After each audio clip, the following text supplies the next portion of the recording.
bleed green? Are you an ultimate Eagles football fan? Well, you're in the right place.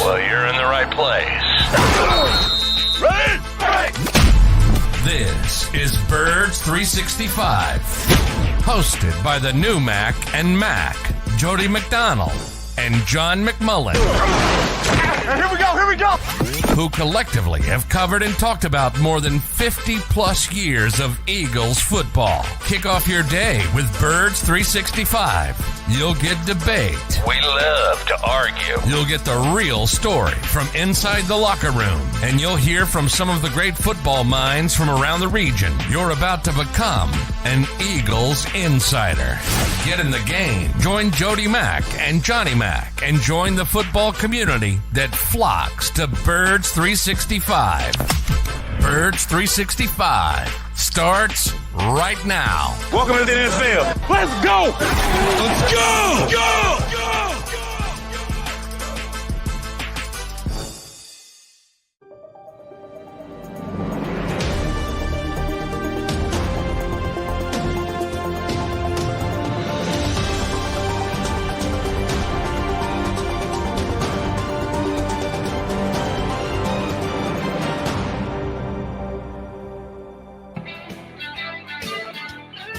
And a good undefeated Wednesday morning, Birds fans. Appreciate you're up and at 'em early with us here on Birds 365 on the JAKIB YouTube channel.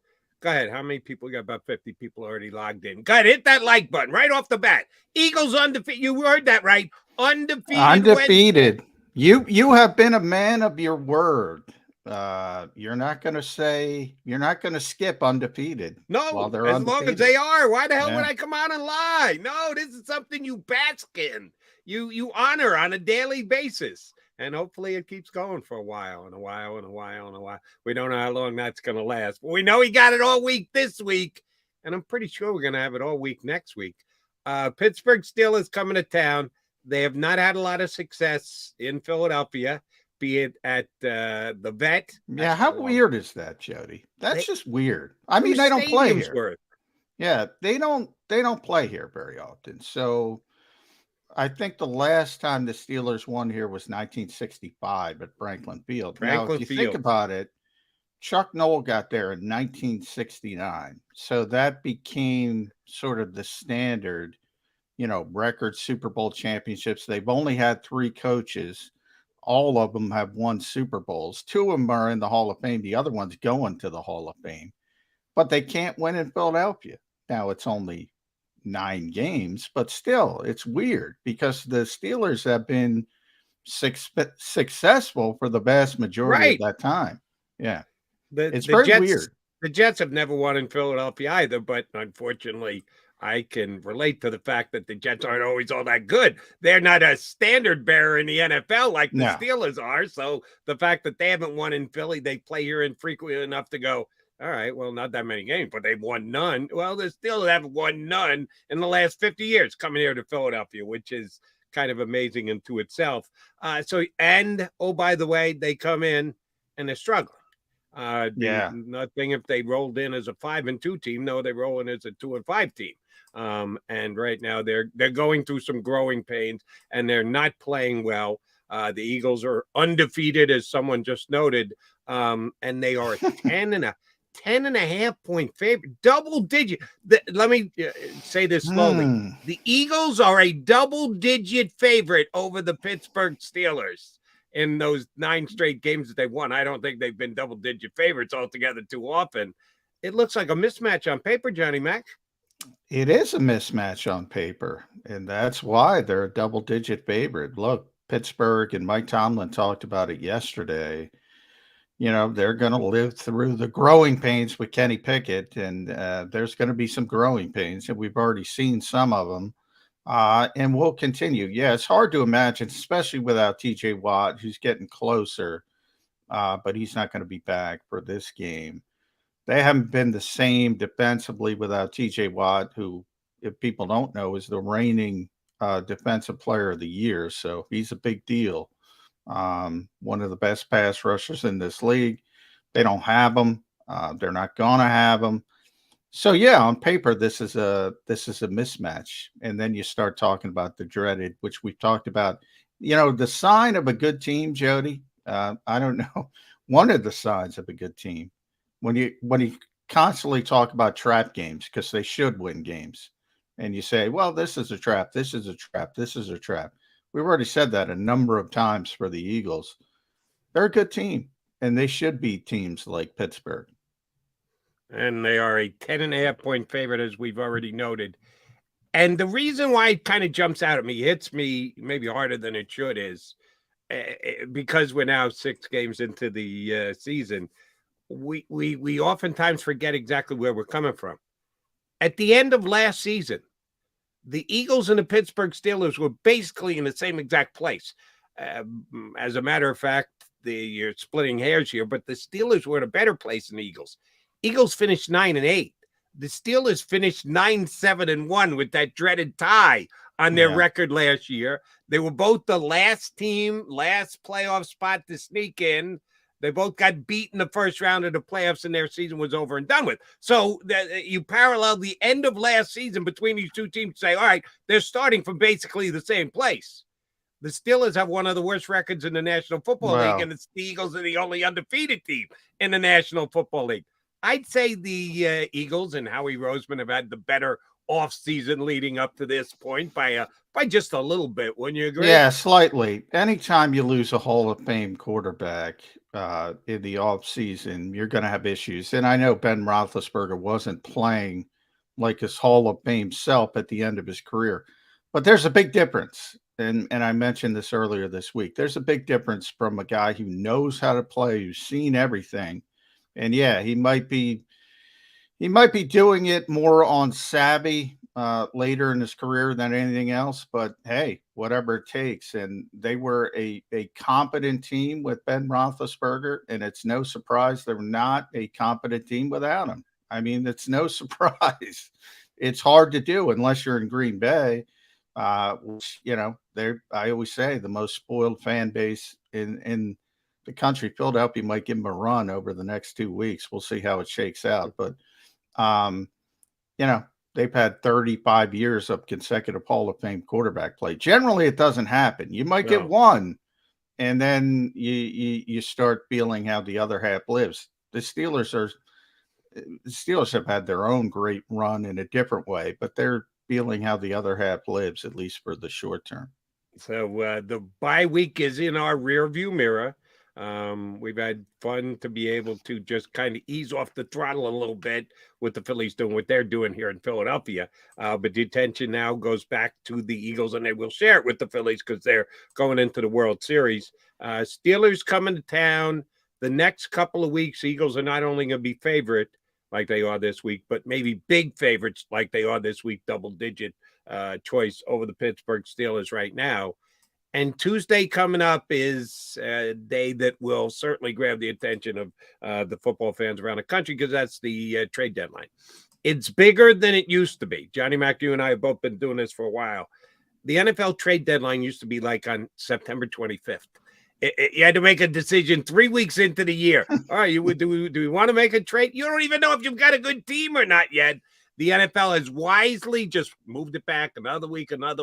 Now it's into November 1st. So it gives a little bit more of a chance for a buildup of some extra conversation and extra scrutiny leading into the trade deadline. Howie Roseman's got a documented history of liking to make a move, liking to add a piece, liking to upgrade where he can. We've been debating it for 10 days to 2 weeks now, but we're now within a week of something as per the deadline having to get done. Howie got an itchy trigger finger right now? Yeah, I think he always does. He likes to move. He likes to do things. He likes to, one of the things you talk about the trade deadline, the date has a lot to do with it, as you're right. But also the new age general manager has a lot to do with it. The old school guys like, well, you can't, and we've talked about this in the past, you can't plug and play in football. It's not like baseball. It's not like basketball. So you can't do anything. So what's the point? the more new school general manager, and I'd put Howie in that category, even though he's been around for a long time. He's more of a forward thinker, whatever term you want to use. More open-minded. He likes to do things. And look, you remember who they traded for last year at the trade deadline? Last year? Yeah.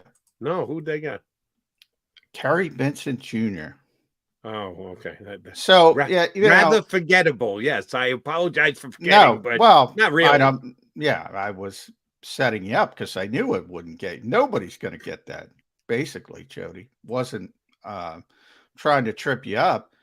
If you look at Gennard Avery back in 2019, those are his last two draft deadline deals. That's more likely the route you're going.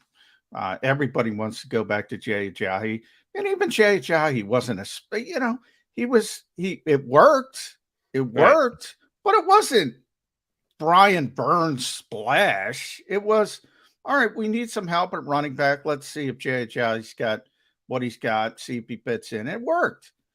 Golden Tate would probably be the bigger splash. He was actually a splashier acquisition. He made the play in the playoffs, ran the wrong route, as they always said, but made the play. But overall, he didn't fit in. Kind of redundant as a slot receiver. I remember I asked Howie Roseman at his post-deadline trade presser. I asked him that question. Is there some kind of redundancy between Golden Tate and Nelson Aguilar at the time? And he said, no, Golden can play outside. Well, he couldn't play outside. So you had two receivers who couldn't play outside, and it didn't fit.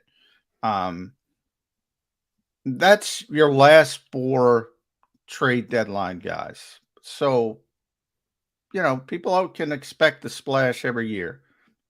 It's certainly probably not going to happen this year because they have a good team, people. I hate to break it to you. They were a really, really good team, and they don't need a splash. With third safety, backup tight end, returner, special teams player. That's what I think is odds-on favorite. And Johnny, let me rain on the parade of those who are rooting for and think there's going to be a splash deal done between now and Tuesday. And one is a misnomer that I can't believe that some people have taken into consideration. Number one, the Eagles are not chock full of draft capital here in this upcoming draft. They actually only have, even though they've got an extra one, which is huge. Do you really want to trade that Saints pick that you have? I would think not. It has a chance to be really high. Not right now, you don't. Exactly. So they do have extra capital in the 2024 draft, which is nice, and you can offer, but a team might say, no, we're looking for something during this offseason. There's a reason why we're backing out of the competitive part of our schedule. We want to turn it around right away. That's the NFL. Nobody has a 5-year plan in the NFL anymore. So future draft picks don't carry as much weight as the next upcoming draft.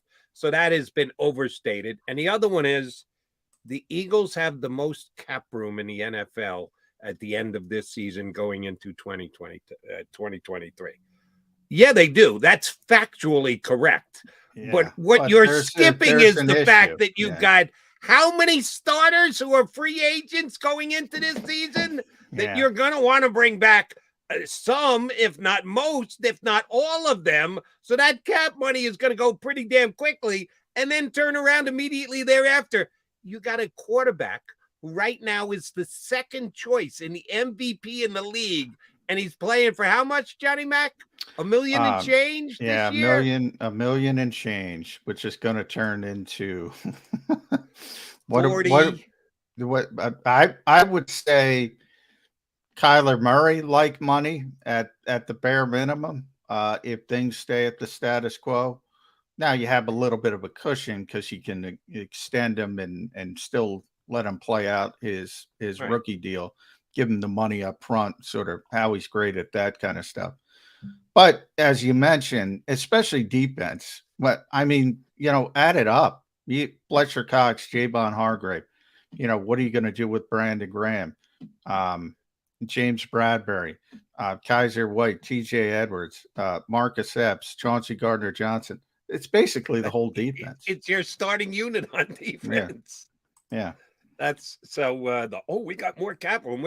Well, the cap room's going to go like that when Howie has to try and get some of these guys back on contracts. And by the way, with the way they're playing, that's why you're 6-0.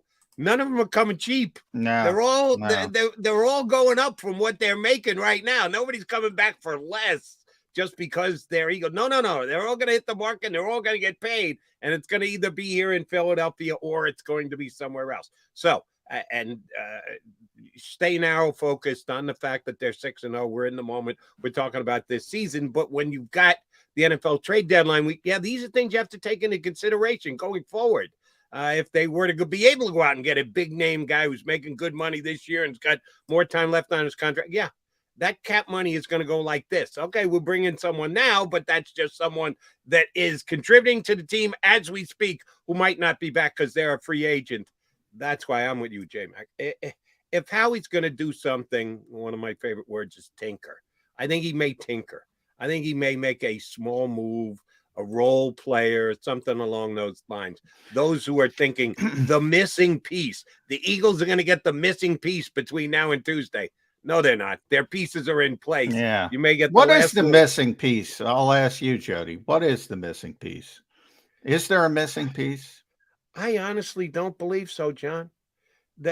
Who are you going to get? Who you're going to put in the starting lineup, just swap them in and swap somebody else out, and the difference is going to be so great that you go, oh my God, that elevates the Eagles so much.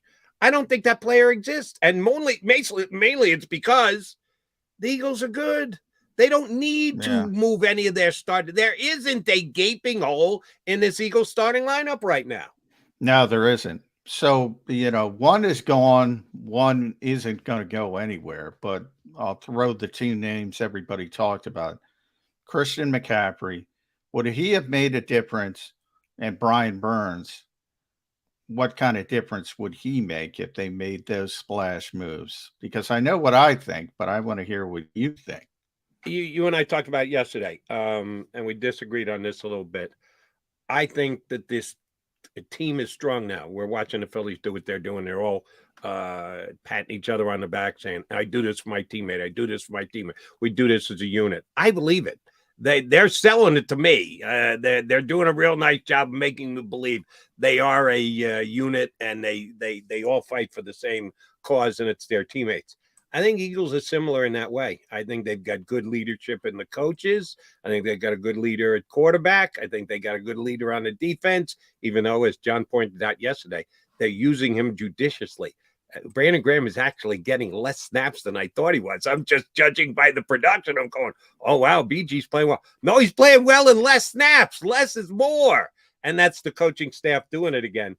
I don't think that bringing in a guy like McCaffrey would have decimated the chemistry of this team. I think they're tight enough as a unit that they could do something like that if they deemed it necessary. I just don't deem it necessary. Would McCaffrey have made the offense better? Yeah, probably at a major cost of draft picks and cap room. Brian Burns would scare me because one of the guys whose snaps would lessen even more would be BG. And I don't think you want to do that because he is one of those leaders on a team that you want to have everybody rowing in the same direction. That's one of the big reasons why I wouldn't look to add either of those two guys. McCaffrey would have not been cost effective, and Burns isn't a good enough player that I say massive upgrade. And that's one where it would scare me a little bit as to how it would affect Eagle chemistry. Yeah, well, certainly from a chemistry standpoint, I think McCaffrey would have fit in. My concern would be his impact. He's so good, you got to get him involved, and that takes away. It's already working. Why do you want to get somebody else involved when what you're doing is working? That's my concern with Christian McCaffrey. With Burns, we're on the same page. It's like, how much better could it be than what they have? For some reason, Eagles fans, not all Eagles fans, they don't believe in Brandon Graham. They don't believe in Josh Sweat. And I don't get it. Watch the games. They're effective players. And the Eagles are doing okay at putting quarterback under pressure with their front four. Gannon has not changed. He picks and chooses when to blitz and where to blitz. He's never going to be an all-out blitz guy. For those of you who are holding your breath, hoping that's going to happen. It's not happening with Gannon. But they are getting enough sacks. They are getting enough pressures with their front four.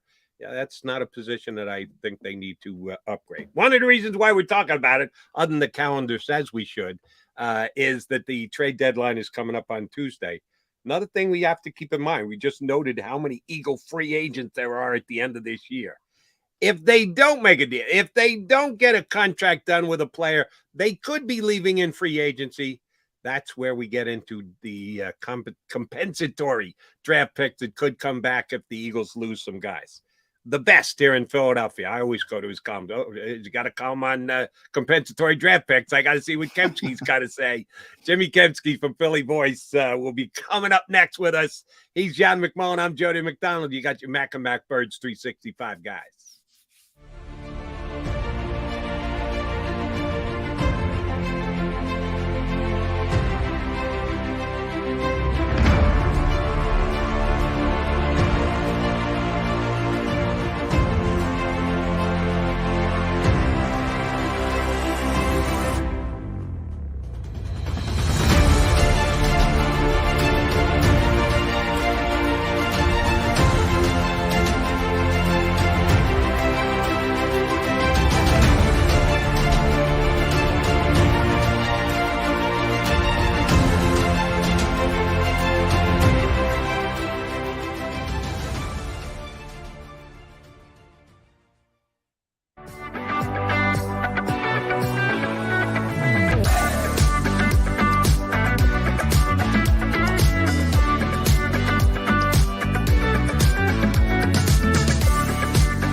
The greatest fans on earth. It's a bold statement, but would you expect anything less from Philadelphia? 58 years of heartache creates a toughness, a grit, a resolve not found in most. Sure, our prayers were answered, but now that we've had a taste, we're looking for more. Pondley Hockey, official partner of the Philadelphia Eagles.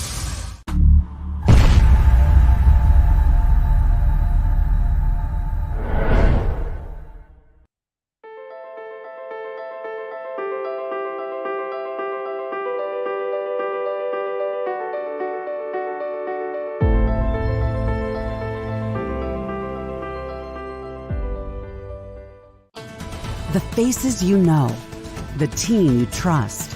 The Delaware Valley's leading news program, Action News. Go for the beers, go for the cheers, go for the hit and the hits. Go for the scene, go for the screams, go for the gallery, go for the win, go to Ocean.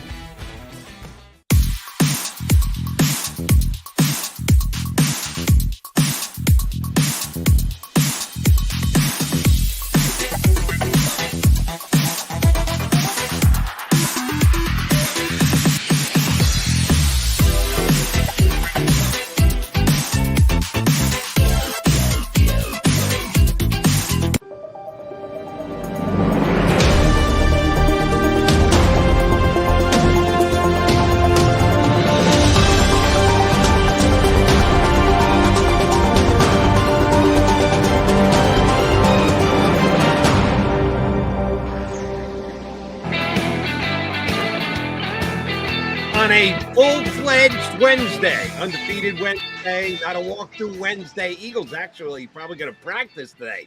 Full go. We'll see a little bit later today. We shall find out. You got McMullen and McDonald here with you on Birds 365, and we've got the settling Jimmy Kempski. He's trying to find us. Trying to figure out.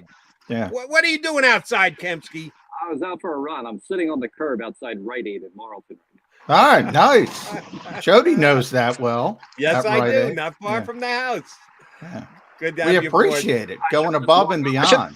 I should have just gone to your house, Jody. Yeah, you could have stopped downstairs. We might have to fool with the green screen a little bit, but wouldn't be a problem. That's JK, a green screen, Jody? I thought you were in front of Ocean. Shh, don't tell anybody. Kempski actually could have come by the house. If he had to join me at Ocean, he wouldn't have made it in time for his spot for Malton. All right, Jimmy, back to work for the Philadelphia Eagles.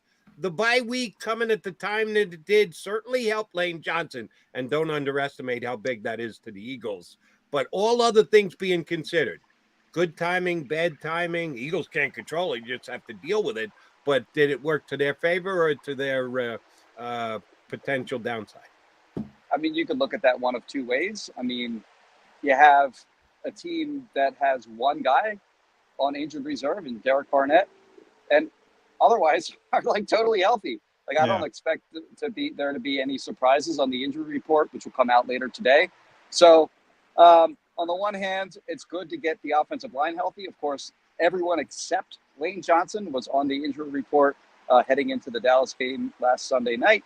And then Lane, of course, suffers the concussion against the Cowboys. So it's good to get him an extra week to get right for their upcoming matchup against the Steelers.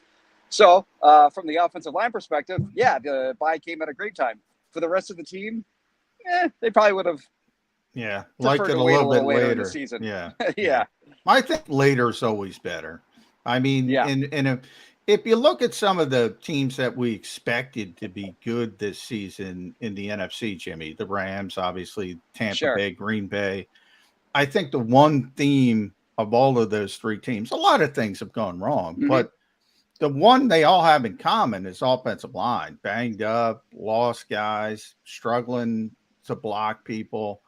Yeah. When you can't block people, it's tough to win in this league. So that is the Eagles' strength, to get those guys as healthy as possible. I don't know if Jordan's going to be healthy all season.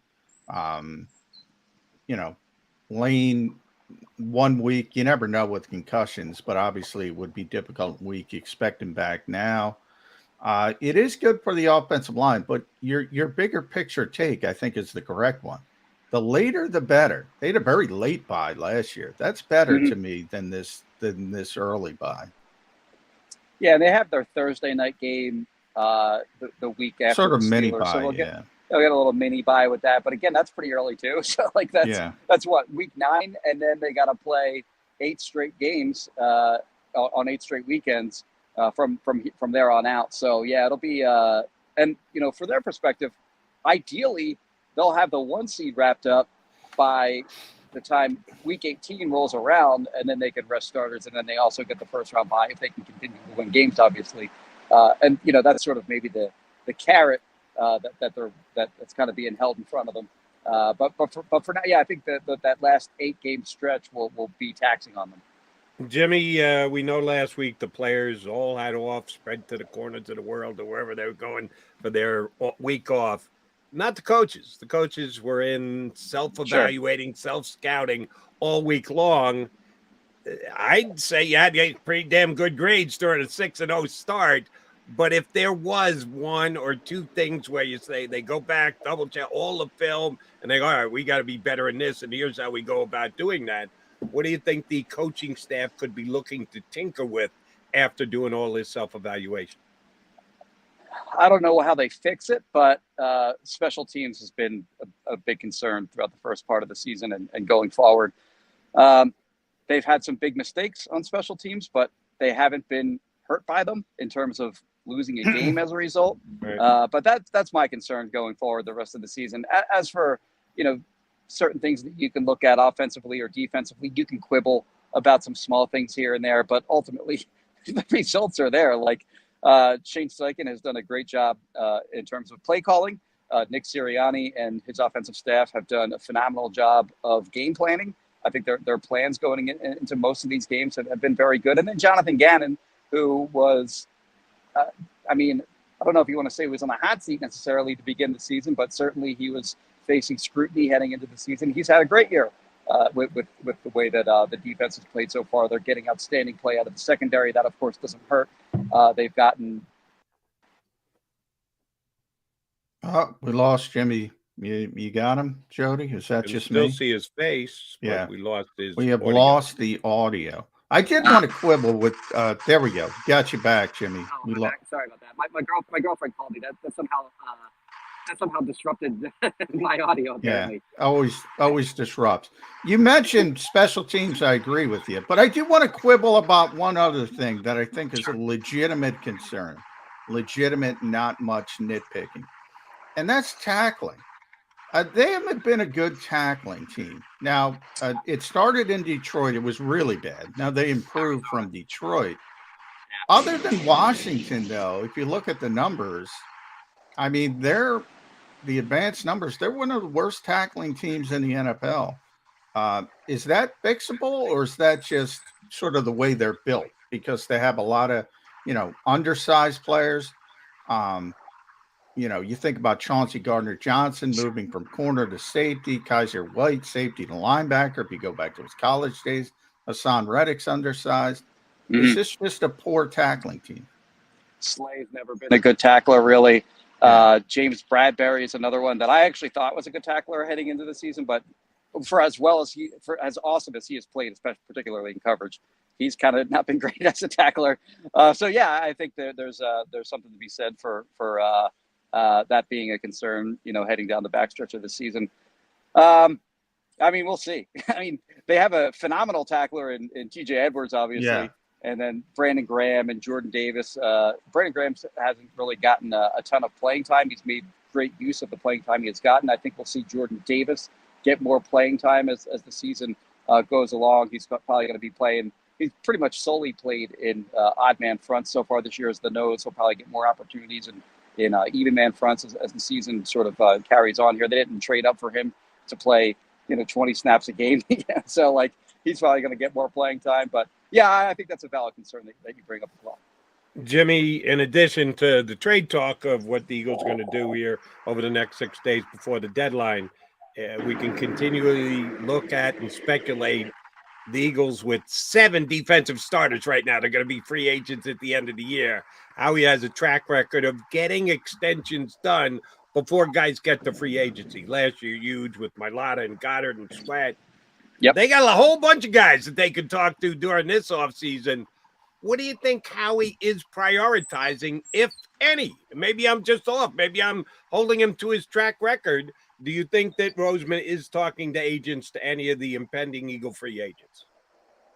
Yeah, I think so. I think if you do get deals done with guys this time of year, you expect some kind of discount. And if I'm a player, I'm not ready to take a discount. No leverage, Jimmy. No leverage for Howie. Exactly. I think the deals that they got done last year were the Jordan Mailata deal that they got done last year was phenomenal from a team perspective. The Josh Sweat deal was fine.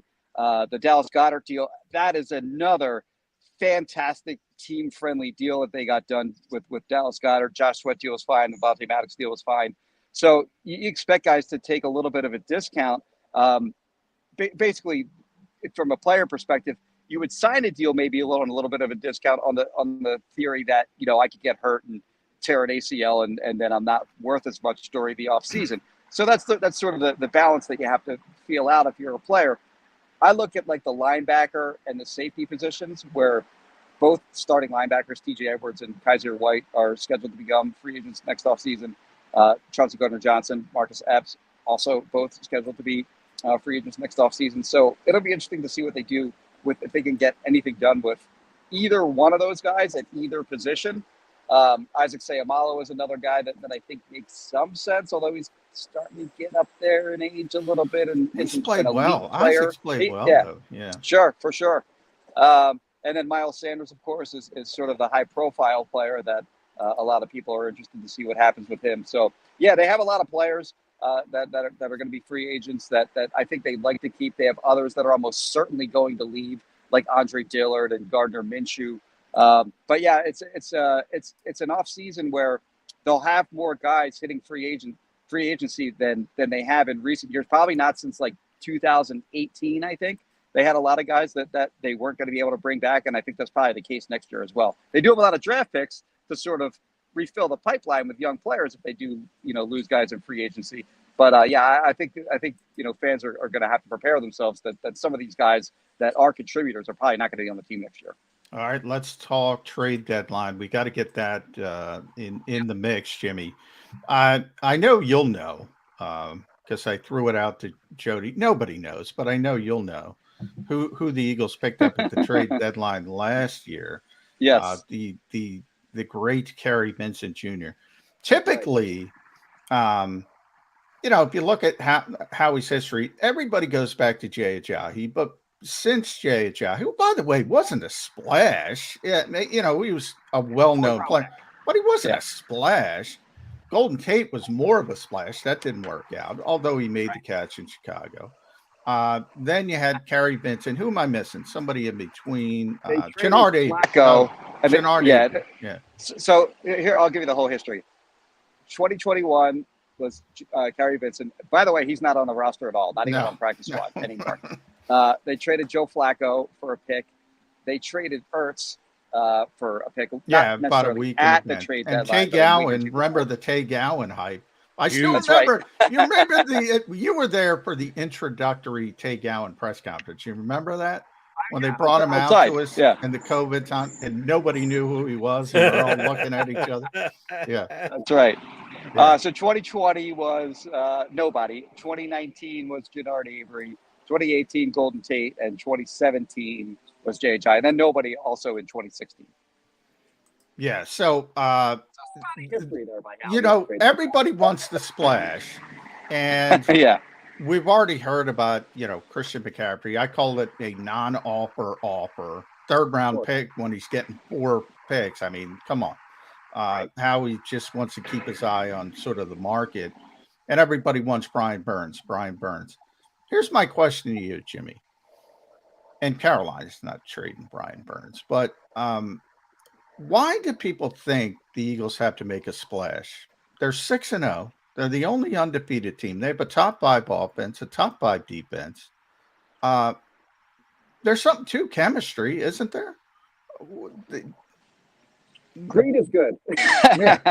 Well, I think it's a little bit of greed, and I think that's okay. Like, if you can add a player that can help you. So I think there are certain areas where they could use help. I'm with you that I don't think Carolina's going to be trading Brian Burns, but there are some defensive ends out there that could maybe help you.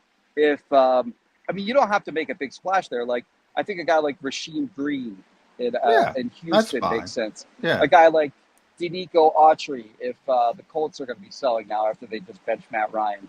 A guy like Jerry Hughes, again, from Houston. That guy makes sense. And you have Brandon Graham and you have Josh Sweat as your true defensive ends. I wouldn't put Hassan Reddick in that category, but those are your true defensive ends. You're fine there for now, but if one of those guys goes down, then you're potentially in some trouble there. So just adding a guy for depth purposes, because remember, they signed Derek Barnett with the intent of him playing a fair amount of snaps this season, and he goes down. So you have to replace at least what you had in mind for him. And then I think it's safety is the other potential troublesome spot. That's the big one for me, safety. Yes. Because we got a taste of it. 16 plays without Chauncey Gardner-Johnson. It was not good with Kayvon Wallace in there. So you brought up an interesting one, which I said, why not bring Rodney back? And then I got to thinking, why the heck didn't this team just keep Anthony Harris? Just keep him. By the way, now where's he? Denver. Where practice squad? Is he practice squad? Okay, so they could, in theory, coax him back if they really wanted to, I guess. But yeah, certainly Kayvon Wallace showed that maybe not so trustworthy should Epps or CJ go down. Yeah. And that is a little scary. That's one where I'm completely on board with John. Backup safety should be the number one priority for the Eagles during this lead up to the trade deadline. Want to get your take on something I just saw this morning. Jay Glazer from Fox. I think he's one of the best NFL insiders, information guys, tight end guys. When asked about the Eagles leading up to the trade deadline, said, maybe a running back. If I see the Eagles doing anything, he was kind of like us. It was 6-0. You're not overly motivated to do anything. But he said, if anything, maybe a running back.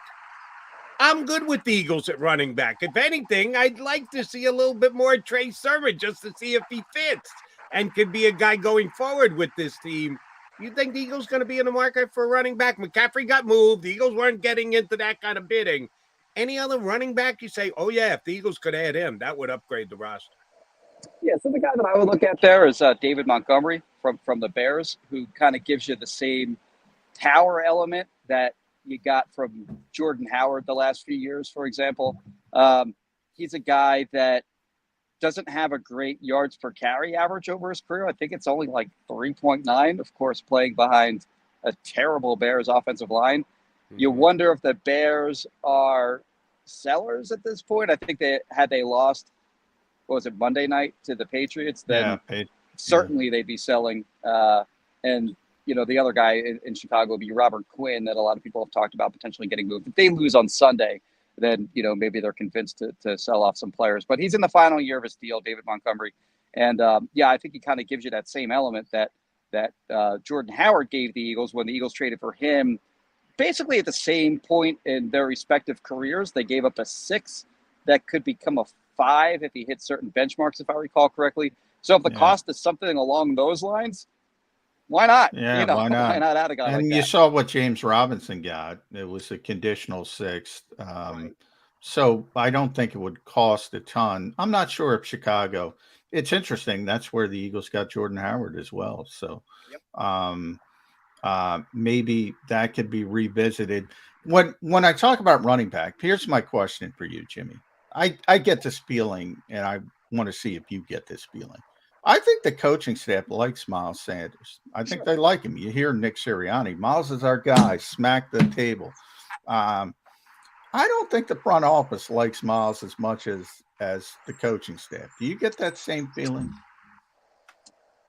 Yeah, I think that I remember after he got drafted, he was the guy that they went out of their way to say everyone in the building loved this guy. Like every different sort of like nook and cranny of the building, from the front office to the scouting department to the coaches to the analytics nerds. They all were in agreement that Miles Sanders was getting him where they got him in the second round was good value. But yeah, I'm sort of with you. I think the coaching staff may like him a little bit more than the front office does. And you're right. Like they've gone out of their way to, I mean, back in training camp, of course, if you know your viewers will remember, Kenny Gainwell got some first team reps, and we just noted that. The general Philly media just noted that that's what happened. Didn't add any like it was just factual. But the fantasy football community really ran amok with that nugget, and that's when Nick Sirianni came out and, like as you said, was pounding the table. Miles is our guy. Miles is our guy. Miles Sanders, by the way, heading into it's having a week 7 year. Yeah. He was he's 4th in the NFL in rushing. Right. And the Eagles' offensive line has a lot to do with that, of course, and the big leads that they've had in games has had a lot to do with that. He's had more carries per game, I think, this year than any other year in his career. He's stayed healthy. He hasn't fumbled, knock on wood if you're an Eagles fan, which has been sort of a detriment of his. It's been sort of a liability of his throughout his career that he's fumbled a fair amount. He hasn't fumbled yet this year, so I think that's a good thing. We all talk about the way that Jalen Hurts is taking care of the football this year. Well, you know, little hat tip to Miles Sanders and not giving the ball away either. So, I think if they just stayed as is at running back, that's fine. If they add a player who can make an impact, that's an upgrade on Boston Scott, Trey Sermon, sure, go ahead and do that too. Why not? I mean, at some point you have to imagine that Miles Sanders' history is that at some point he's going to get hurt. Yeah. So I think that having a guy sort of in reserve that can carry the load for you, and certainly a David Montgomery type of guy can do that for you should Miles Sanders go down. I think it makes some sense to add a running back, but I don't think you have to overpay or go out of your way to go get one.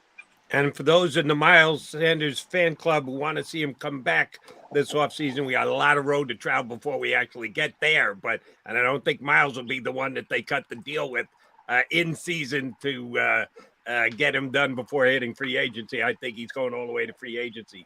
If John's right about the coaching staff likes him better than the organization, a.k.a. the front office, a.k.a. Howie Roseman does, I felt the same thing about Derek Barnett. I thought the coaching staff liked Derek Barnett more than the rest of the organization Yeah, did. for sure. Yeah. And by the way, Derek Barnett came back. So maybe that's a sign that Miles Sanders going out of town isn't quite a done deal yet. All right, taking a peek at the schedule, Mr. Kempski. Eagles are not only going to be favored, they're 10.5-point favorite this week. The upcoming weeks as well. Texans might be the worst team in the National Football League. When are the Eagles going to get tested? Is it going to be the Eagles are major upset when they finally lose a game? Or do we just have to be patient until a real opponent with a chance shows up on the schedule? Well, the next time they play a team that has a winning record currently, I think it's Tennessee. Which is into December. Yeah. So it'll be a while before they face it. Yeah, they're not getting tested unless you believe. And nobody believes in the Giants, Jimmy. Nobody believes in Minnesota. They already beat Minnesota. And I'm in that category. I don't believe in those two teams. But you can only play who's in front of you. I mean, at some point, they deserve credit for taking care of business because this whole league is built on parity. Everybody's supposed to be, well, not 8-8 anymore because you have to be 9-8 or 8-9. But and that's kind of borne out this year. You know, it's Kansas City and Buffalo in the AFC, Eagles in the NFC. They deserve credit for that, don't they? Yeah, they're not Clemson scheduling Wofford. Yeah. You know, so like all these teams are obviously NFL teams. They have talent up and down the roster. Maybe not up and down the roster, But they all have some talented players, of course. Yeah. This Steelers team coming up, by the way, they have the worst point differential in the NFL at minus 50 something. In bits and pieces that I've seen them so far this year, have not been impressed. So I think that that line that Jody referenced, the 10.5, I think it was actually up at 11 at one point, surprised some folks. Nah, I think that line is about right. Yeah, I think it's a little light. I think it's a little light. I think it should be too. You know, it's weird about Pittsburgh because they've had all this success. 3 coaches since 1969, record Super Bowl titles. They can't win in Philadelphia, even when they're good. Why would they win now? It's 9 straight or something like that. 9 straight. 1965. They haven't won. Wow. Okay. Since Franklin Field, Jimmy Kempski. Franklin Field. Yeah. Okay. Yeah. JK, with the Steelers coming to town this week and then an easier schedule going forward, what do you think Sirianni's message is when they walk back into the building tomorrow? Just the stay focused week to week, win the day, blah, blah, blah. Or is there something else that he needs to add to the mix, specifically with this group in this season where they are the only undefeated team? And anything that you would be say would come out of left field or Nick playing a card that nobody sees? I'm trying to come up with something that he was saying. I'm rolling the snake eyes, not getting it done. Is it just that simple? I would say thank you. For not getting in trouble during the bye week, and then let's just keep rolling. Yeah, 6-0. Things are going right, and no need to rock the boat. As sort of what John said earlier. John was referring to that in terms of picking up trade. Trade. Yeah. But just as far as the messaging to the team, like now let's just keep rolling. Yeah, to me, this is about sustaining. I'll let you go, Jimmy. Finish your run. Read Jimmy, phillyboys.com, at Jimmy Kempski. But the one thing that can't be sustainable, you mentioned it a little bit with Miles, 2 turnovers through 6 games. I mean, there's got to be a market correction there, right? I mean, this team they do a great job. I give credit to Jamal Singleton. He's out there pushing people with the boxing gloves. I don't know how he can go 15 rounds. He keeps pounding people. They do a tremendous job with ball security. But there's a lot of randomness to that, Jimmy. You just turn it over, tip ball. Somebody gets a helmet on the football. That's got to change a little bit, doesn't it? Yeah, Trevor Lawrence just dropping a football with nobody even hitting him. So there's some luck involved, sure. And they're what, plus 12, I think? Plus 12. The next closest team, I believe, is Dallas at plus 6. So they have double. Yeah, it was going into the bye. It was plus 12, and Minnesota and Baltimore were plus 4. I think you're right. Dallas kicked up during the bye. So, but when they went into the bye, they were better than anybody else. Yeah. it's a huge difference between them and the rest of the NFL in terms of their turnover production. Well, we lost Jimmy. Did we lose? Did you hear me now? We just about got Jimmy. You giving us plenty already. Do us a favor, finish up the rest of the shopping you have to do. Jog safely home, my friend. Thank you much for checking in with us. We'll punch up again in a couple of weeks. Thanks, Jimmy. Guys. You can hear me now. Jimmy Kempski. Yeah, we can. See you, actually, I thought that sounded pretty cool. I know it was annoying because it was low volume, but it sounded different because you're used to hearing a guy clear. I actually enjoyed it from just a different perspective with him standing in front of a store. We don't get many guys standing in front of a store coming out with us here on Birds 365. My last question for Jimmy was going to be this before his audio got too bad. So I'll put it to you instead, JM. Eagles at home against the Steelers on Sunday. We know you and I have sung the praises of Eagle Nation, the fans, for taking it on the road the way they do. Did down to Washington, had 50% of the stadium. Went to Arizona, probably had about a quarter of the stadium, but it sounded like they had 50% of the stadium. Well, now you got a home game.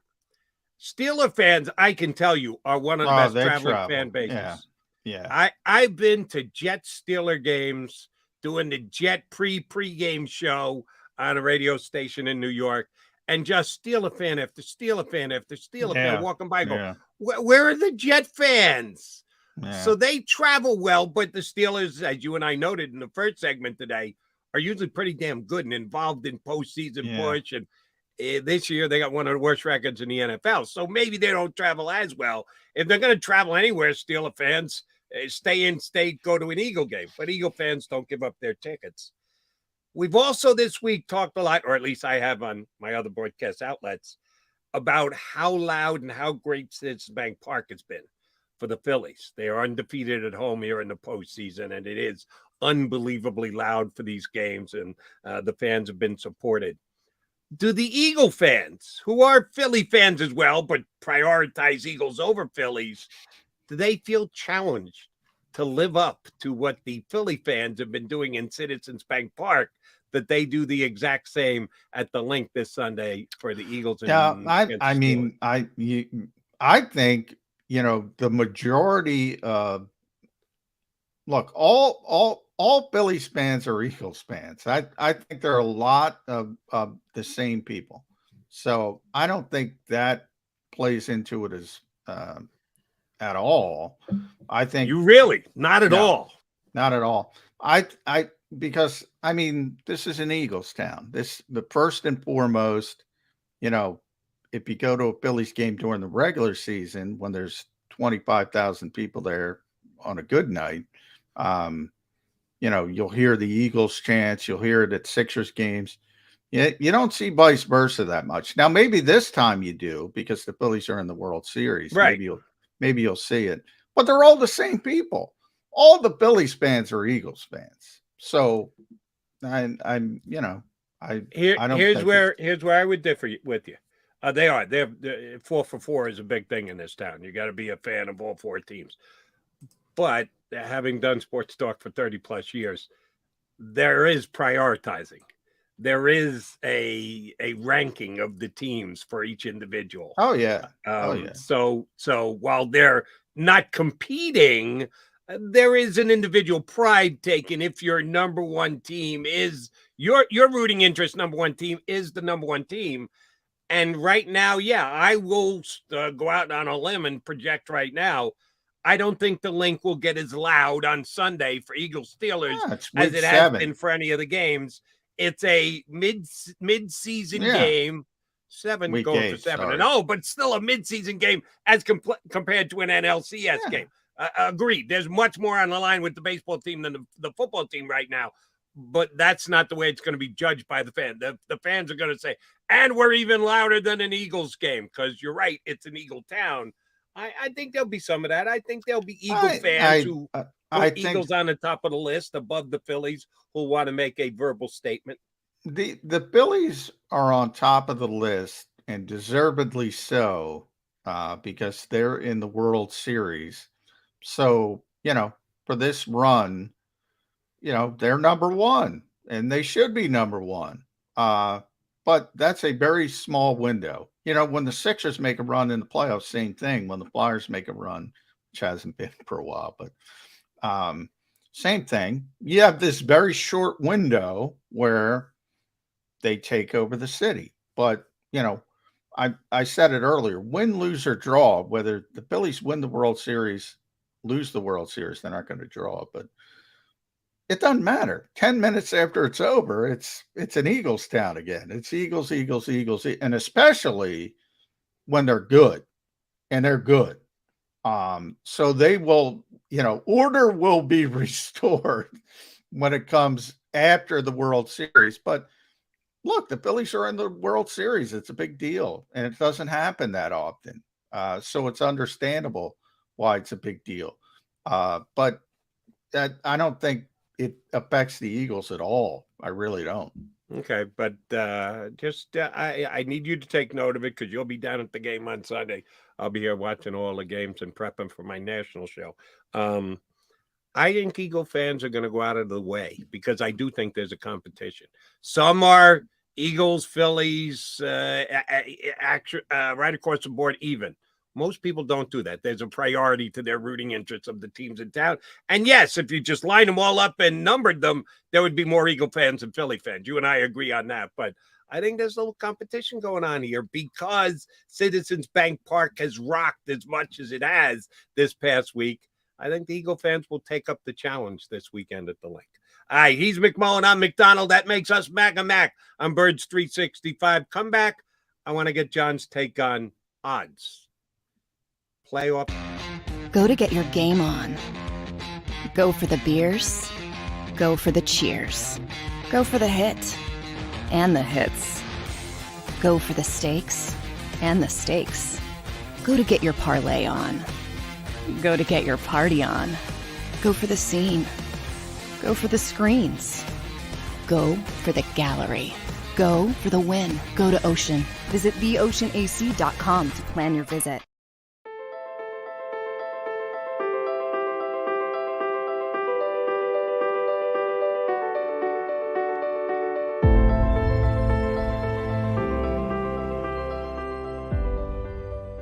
Jeff D'Ambrosio, Destination Downingtown's 5-day used car super sale. Jeff puts an end to high prices now. 5 days of the best car, truck, and SUV deals ever. Over 1,000 vehicles, every make and model. Stop overpaying. See Jeff today and get a quality car, truck, or SUV now. The 5-day used car super sale. Experience how easy it is to deal at Jeff's. Nobody treats you better. Nobody gives you more. Jeff D'Ambrosio, Destination Downingtown. GoJeffAuto.com.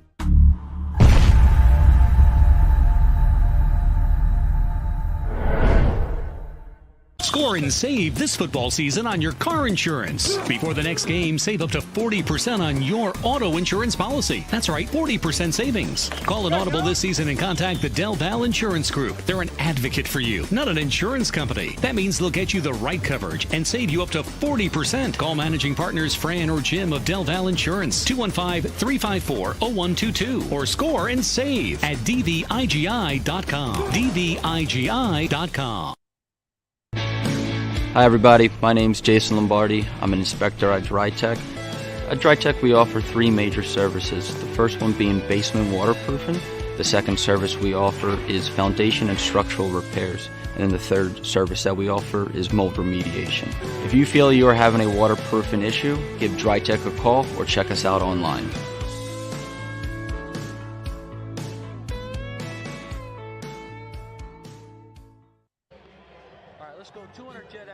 Over the last 17 years, we've built a reputation of growing award-winning teams across the country. Staffing is not easy, but that's what we do every day, all day.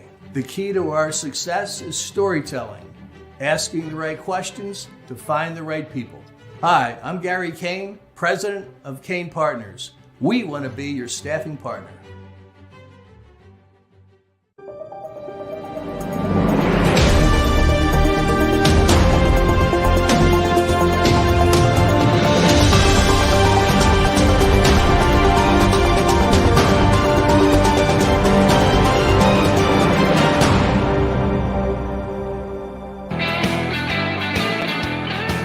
J-Mac and J-Mac. That would be John McMullen and Jody McDonald here with you on Birds 365.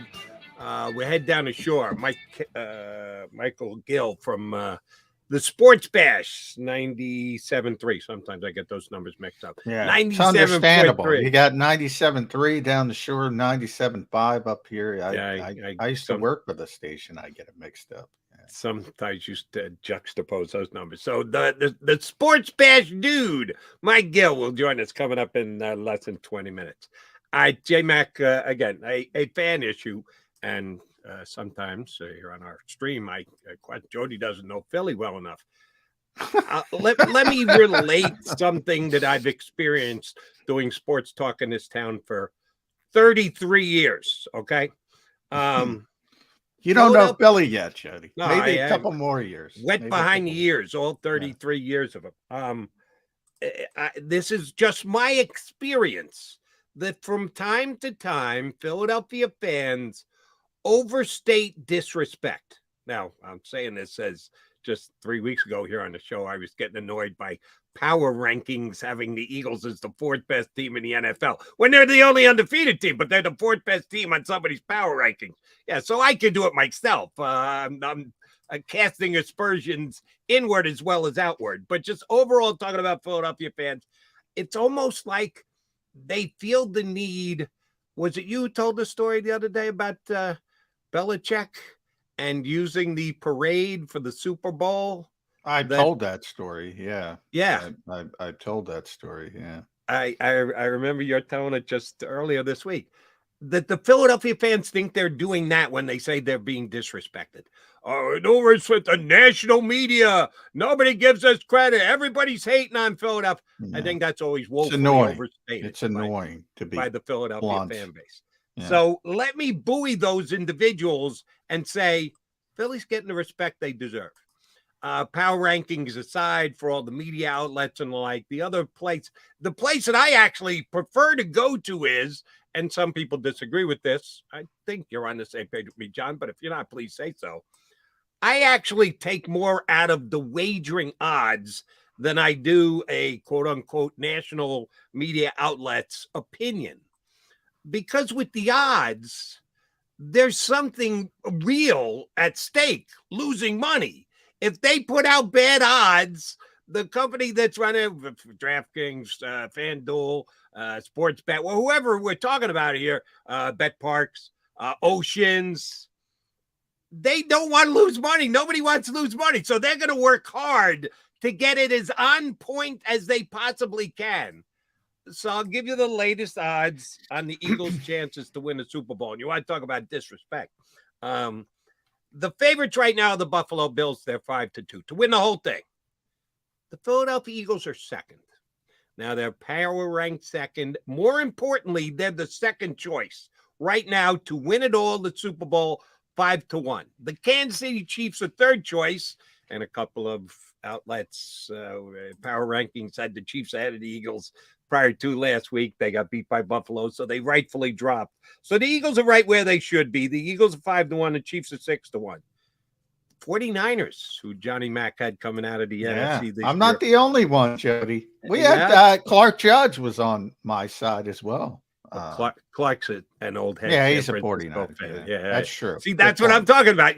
When you're talking about an individual's opinion, sometimes their own experience comes into play. Yeah. When you're talking about odds, it's purely a number. They plug in an algorithm. You know, I don't understand the algorithm. Please, oh, by the way, like Birds 365, hit that like button right now while you're at it. You can improve our algorithm. I don't know how, but I'm told to say that, so I do. But I'm told the same thing about odds. It isn't like they have some master genius sitting there and evaluating and moving the number. No, they plug in an algorithm. And that's how they come up with these odds. So, yes, San Francisco, the fourth choice right now at 13-1. Vikings next at 16-1. Ravens 17-1. I like the Ravens when the season started. I haven't necessarily liked the Ravens in the way they played. Cowboys 17-1. Bucks still 18-1. Tom Brady's still getting respect. Talk about respect. He gets respect. Bengals 22-1. Rams 22-1. Chargers 28-1. Packers Rodgers doesn't get the respect that Brady does. 33-1. Dolphins, 33-1. You know, that was my preseason AFC upset pick. They're still getting some respect at 33 at 4-3. The Giants next at 40-1. Now they're getting no respect. No respect. They're 6-1. Yeah. And they're what I run down about 10 teams. They're the 10th choice. They've got the second best record. They're the 10th choice. That I'm in that category because I don't believe in the Giants. I've come around. I'm giving the Giants a little bit more credit than you and or Vegas is. 6-1 is 6-1. Yeah, I mean it's very good. I say the same thing about Minnesota as well at 5-1. I don't believe in them, but they have more respect than the Giants. It looks. Look, there's 3 teams to me that are clearly above the pack, and they're the top 3, and they should be the top 3. And the Eagles should be ahead of Kansas City because it's more difficult in the AFC because you have 2. In the NFC, you only have 1. So I think those odds are correct. But things change quickly in this league. Things change quickly in this league. I think we had Chris Landry on, and Chris is right because Chris has been around for a long time. Mm-hmm. Tell me who's healthy in December, and I'll tell you who's ready to make a run. It's week 8, Jody. A lot of things can happen. You've seen it. The Giants at 6-1, as good as they've been. Well, they just lost 2 offensive linemen and their tight end. Even if they are for real, they could be impacted by those injuries. We'll see how long. I know Evan Neal's going to miss a couple weeks. Yeah. We'll see how that impacts. The right injury at the wrong place can derail anybody. So in this particular snapshot, they have it right. Those are the 3 best teams right now. But come see me in December, and it might be different. I agree with you about the top, which is in that order, Bills, Eagles, Chiefs. But take, for instance, the 2 teams you just mentioned. You're not, despite their record saying what they are, the Vikings and the Giants, 2 next best teams in the NFL after the Eagles, with only 1 loss apiece. Do you think the Vikings are significantly better than the Giants? No. The Vikings are 60-1. The Giants are 40. That's twice as good. That's more than twice as good. Yeah, I don't understand that. Why would the Vikings be 16? Because people thought 40. Because people thought before the season that the Vikings could be okay, and they have more proven commodities. For as much as some people dislike Kirk Cousins, but he's a heck of a lot more proven than Daniel Jones. Dalvin Cook, Adam Thielen, Justin Jefferson, on and on. The Giants are kind of new on the block. Nobody was expecting them. So I think that's just a timing thing as the season goes on. Even if they're both remain successful, those numbers will close and they'll become closer. But nobody believes in the Giants right now. Everybody thinks it's a mirage, and maybe we're wrong, And also, you're right about Clark because he's got a history with the 49ers. But a lot of people believe in the 49ers because of past history. A lot of people believe in Green Bay. We haven't even talked about Green Bay, Tampa Bay, the Rams. You mentioned Tom Brady's respect. Yeah, he gets that respect because of what he's done previously. And those teams get a little bit more respect because of what they've done previously. At some point, if the Giants keep playing the way they're playing, they're going to overcome that. But it's still too early to overcome that. I think if there's a fan base that can scream out we're being disrespected, it would be the Giants at this point. They find ways to win. There's something to be said for finding ways to win. God, if I haven't heard it over and over and over again the last couple of weeks, the Phillies, they find ways to win. They're so cohesive as a unit. They're fighting for them.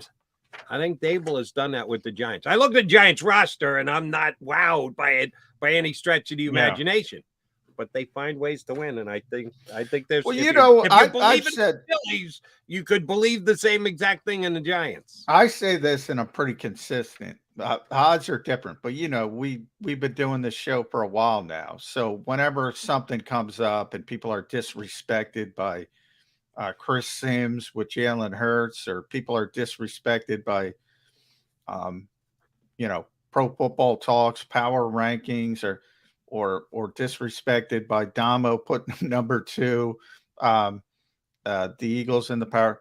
It's one person's opinion. Go to the next person. Go to Jody McDonald's opinion. Go to John McMullen's opinion, or ignore our opinion. Go to the next opinion.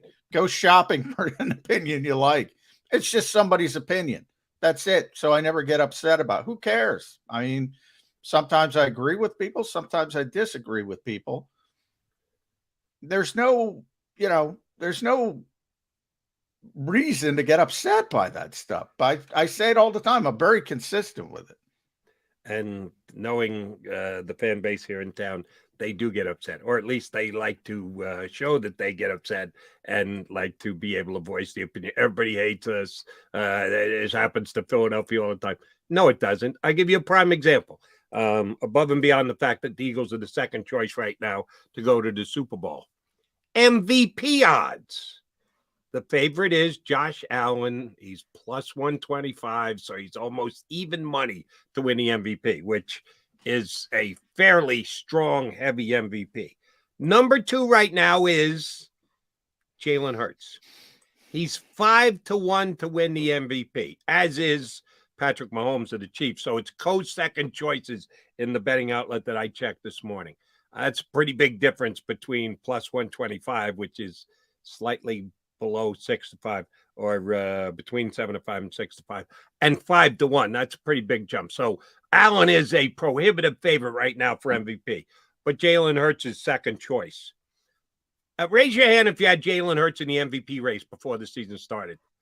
Come on, be honest. Put your friggin' hand down. Nobody had Jalen Hurts in the MVP race.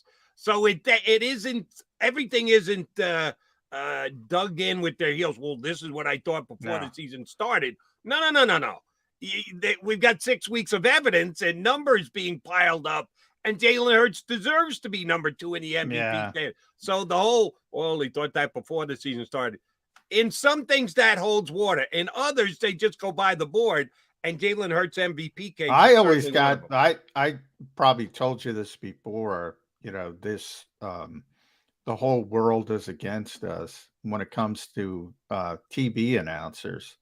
I mean, and I always say about football specifically, like a lot of people don't know how many people behind the scenes in these broadcasts are Eagles fans, because NFL Films has been in Mount Laurel for years.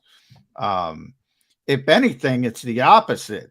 There's way more Eagles fans than anybody else on these broadcasts. Now, when you get to the national level, you get the Tony Romos and the Troy Aikmans and the Darryl Johnstons. They always go for the Cowboy players, right? Jason Witten.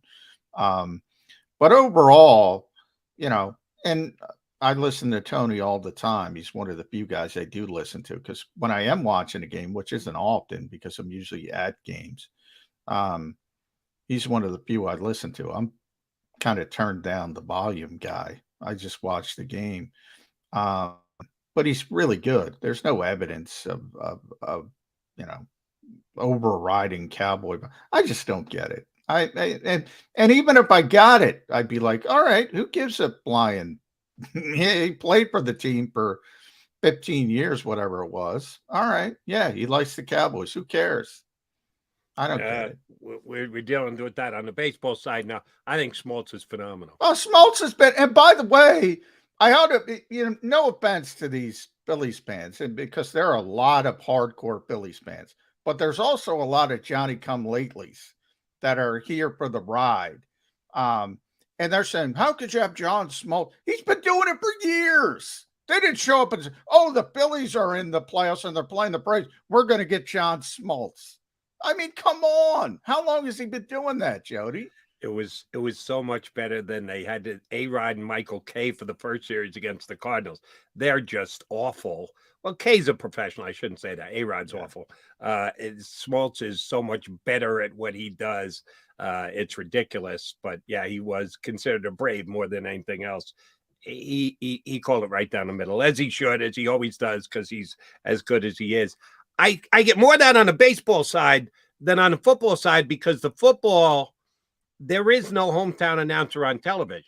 There is on radio. That would be Merrill. And a lot of people do turn down the sound on the TV and turn up their radio. So therefore, they don't have an opinion on the broadcast on the television side. If you do listen to the TV, you don't realize that they're not as homerish as your usual television broadcasters, because John Smoltz is replacing Tom McCarthy, and McCarthy will give you the hometown point of view on everything. Why?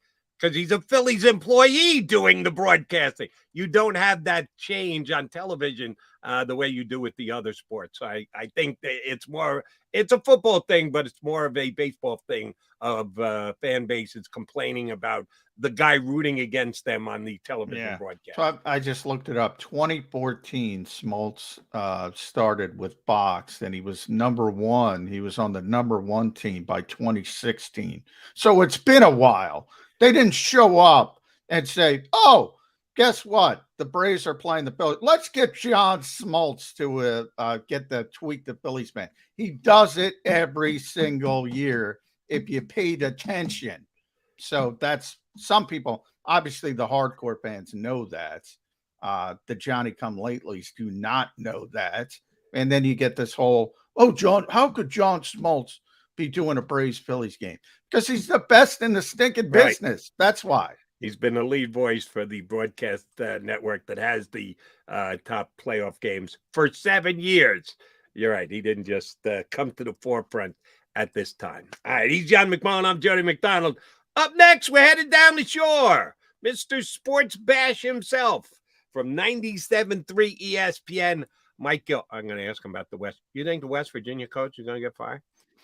Yeah, why not? He should be. Yeah, a lot of West Virginia issues. Wow, yeah, I love pimping Gill about West Virginia. Mike Gill coming up next here on Birds 365. Stick around. The greatest fans on earth.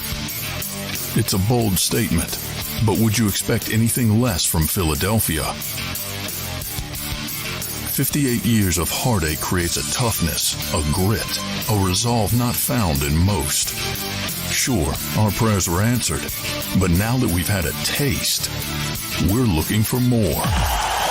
Pondley Hockey, official partner of the Philadelphia Eagles. Action News at 11 with Rick Williams. It's the team you trust to bring it all together. The stories that impact your community. A sports roundup for the locals. And the AccuWeather forecast you depend on. Action News at 11 with Rick Williams. Go to get your game on. Go for the beers. Go for the cheers. Go for the hit and the hits. Go for the stakes and the stakes. Go to get your parlay on. Go to get your party on. Go for the scene. Go for the screens. Go for the gallery. Go for the win. Go to Ocean. Visit theoceanac.com to plan your visit. Since 1977 at Rafferty Subaru, we have always been about our customers and the community. Early on, a safe and durable option, we've evolved to become the best overall brand according to Kelley Blue Book. Over the last 14 years, we've donated thousands of dollars through the Subaru Share the Love event and found homes for hundreds of pets.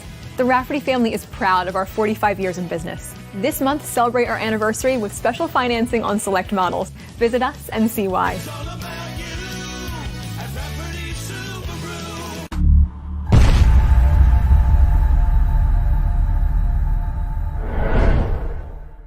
At Stateside Vodka, every new customer gets the world's best rocks glass. Free.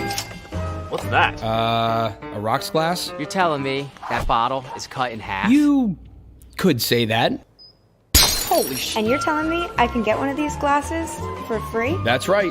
One free rocks glass per customer with each first-time purchase of Stateside Vodka. So good, it just disappears.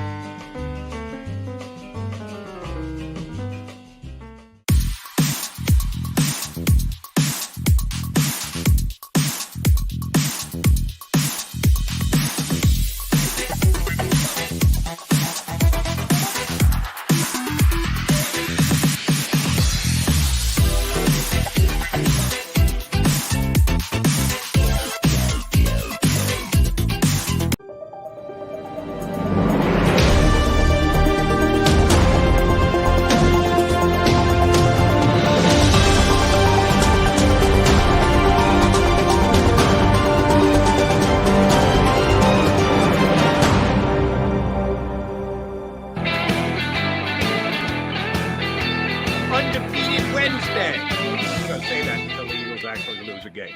Each and every single time we come aboard here on Birds 365. McMullen, McDonald, and yes, he didn't let me down. He's got the golf shirt on, despite the fact that his alma mater took a 48-10 beatdown this past weekend. From down the shore in the sports patch, Mike Gill jumps in with us here on Birds 365. How hot is the seat under Coach Neil Brown's butt these days, Mr. Gill? It's warming up, man. TCU this week. I know they're undefeated, and we'll see. Good God. I mean, they got trounced by Texas Tech. They got the 7th-ranked team in the nation, the Horned Frogs. Not been good. It's not been good. I'm not a call for the coach kind of guy generally, but Brown's been there 4 years, and this thing ain't moving in the right direction. Look, Toledo Holgerson had a lot of guys drafted. Russell, Douglas, Wendell, Smallwood. We all know them here in Philadelphia. There was a lot of White. Kaiser White. There you go. Yeah. West Virginia's had a lot of good players. But yeah, it's very difficult. They're sort of, you know better than I, Mike. They're, right in the middle, right? They're good typically, not this year, but typically. But it's tough to get to that next level in college football. And it's only getting tougher. That conference is not a good fit for them. I mean, they're away over in West Virginia. The whole conference is down in Texas, Oklahoma. It's not a great recruiting tool for them. So, yeah. They still get good recruits, though. So not like they used to. They used to be able, when they were in the Big East, they were able to go to Florida and get those Florida cast-offs that nobody down there wanted, and they got them to come up, and then they played Miami, and it was like, hey, you could go play Miami. It's just a geographical mess for them right now. All right. Yeah, and we take advantage to poke fun when we get the chance on you. I'm still a supporter, baby. I appreciate your stick-to-itiveness. All right, Eagles have gotten off to a 6-0 start.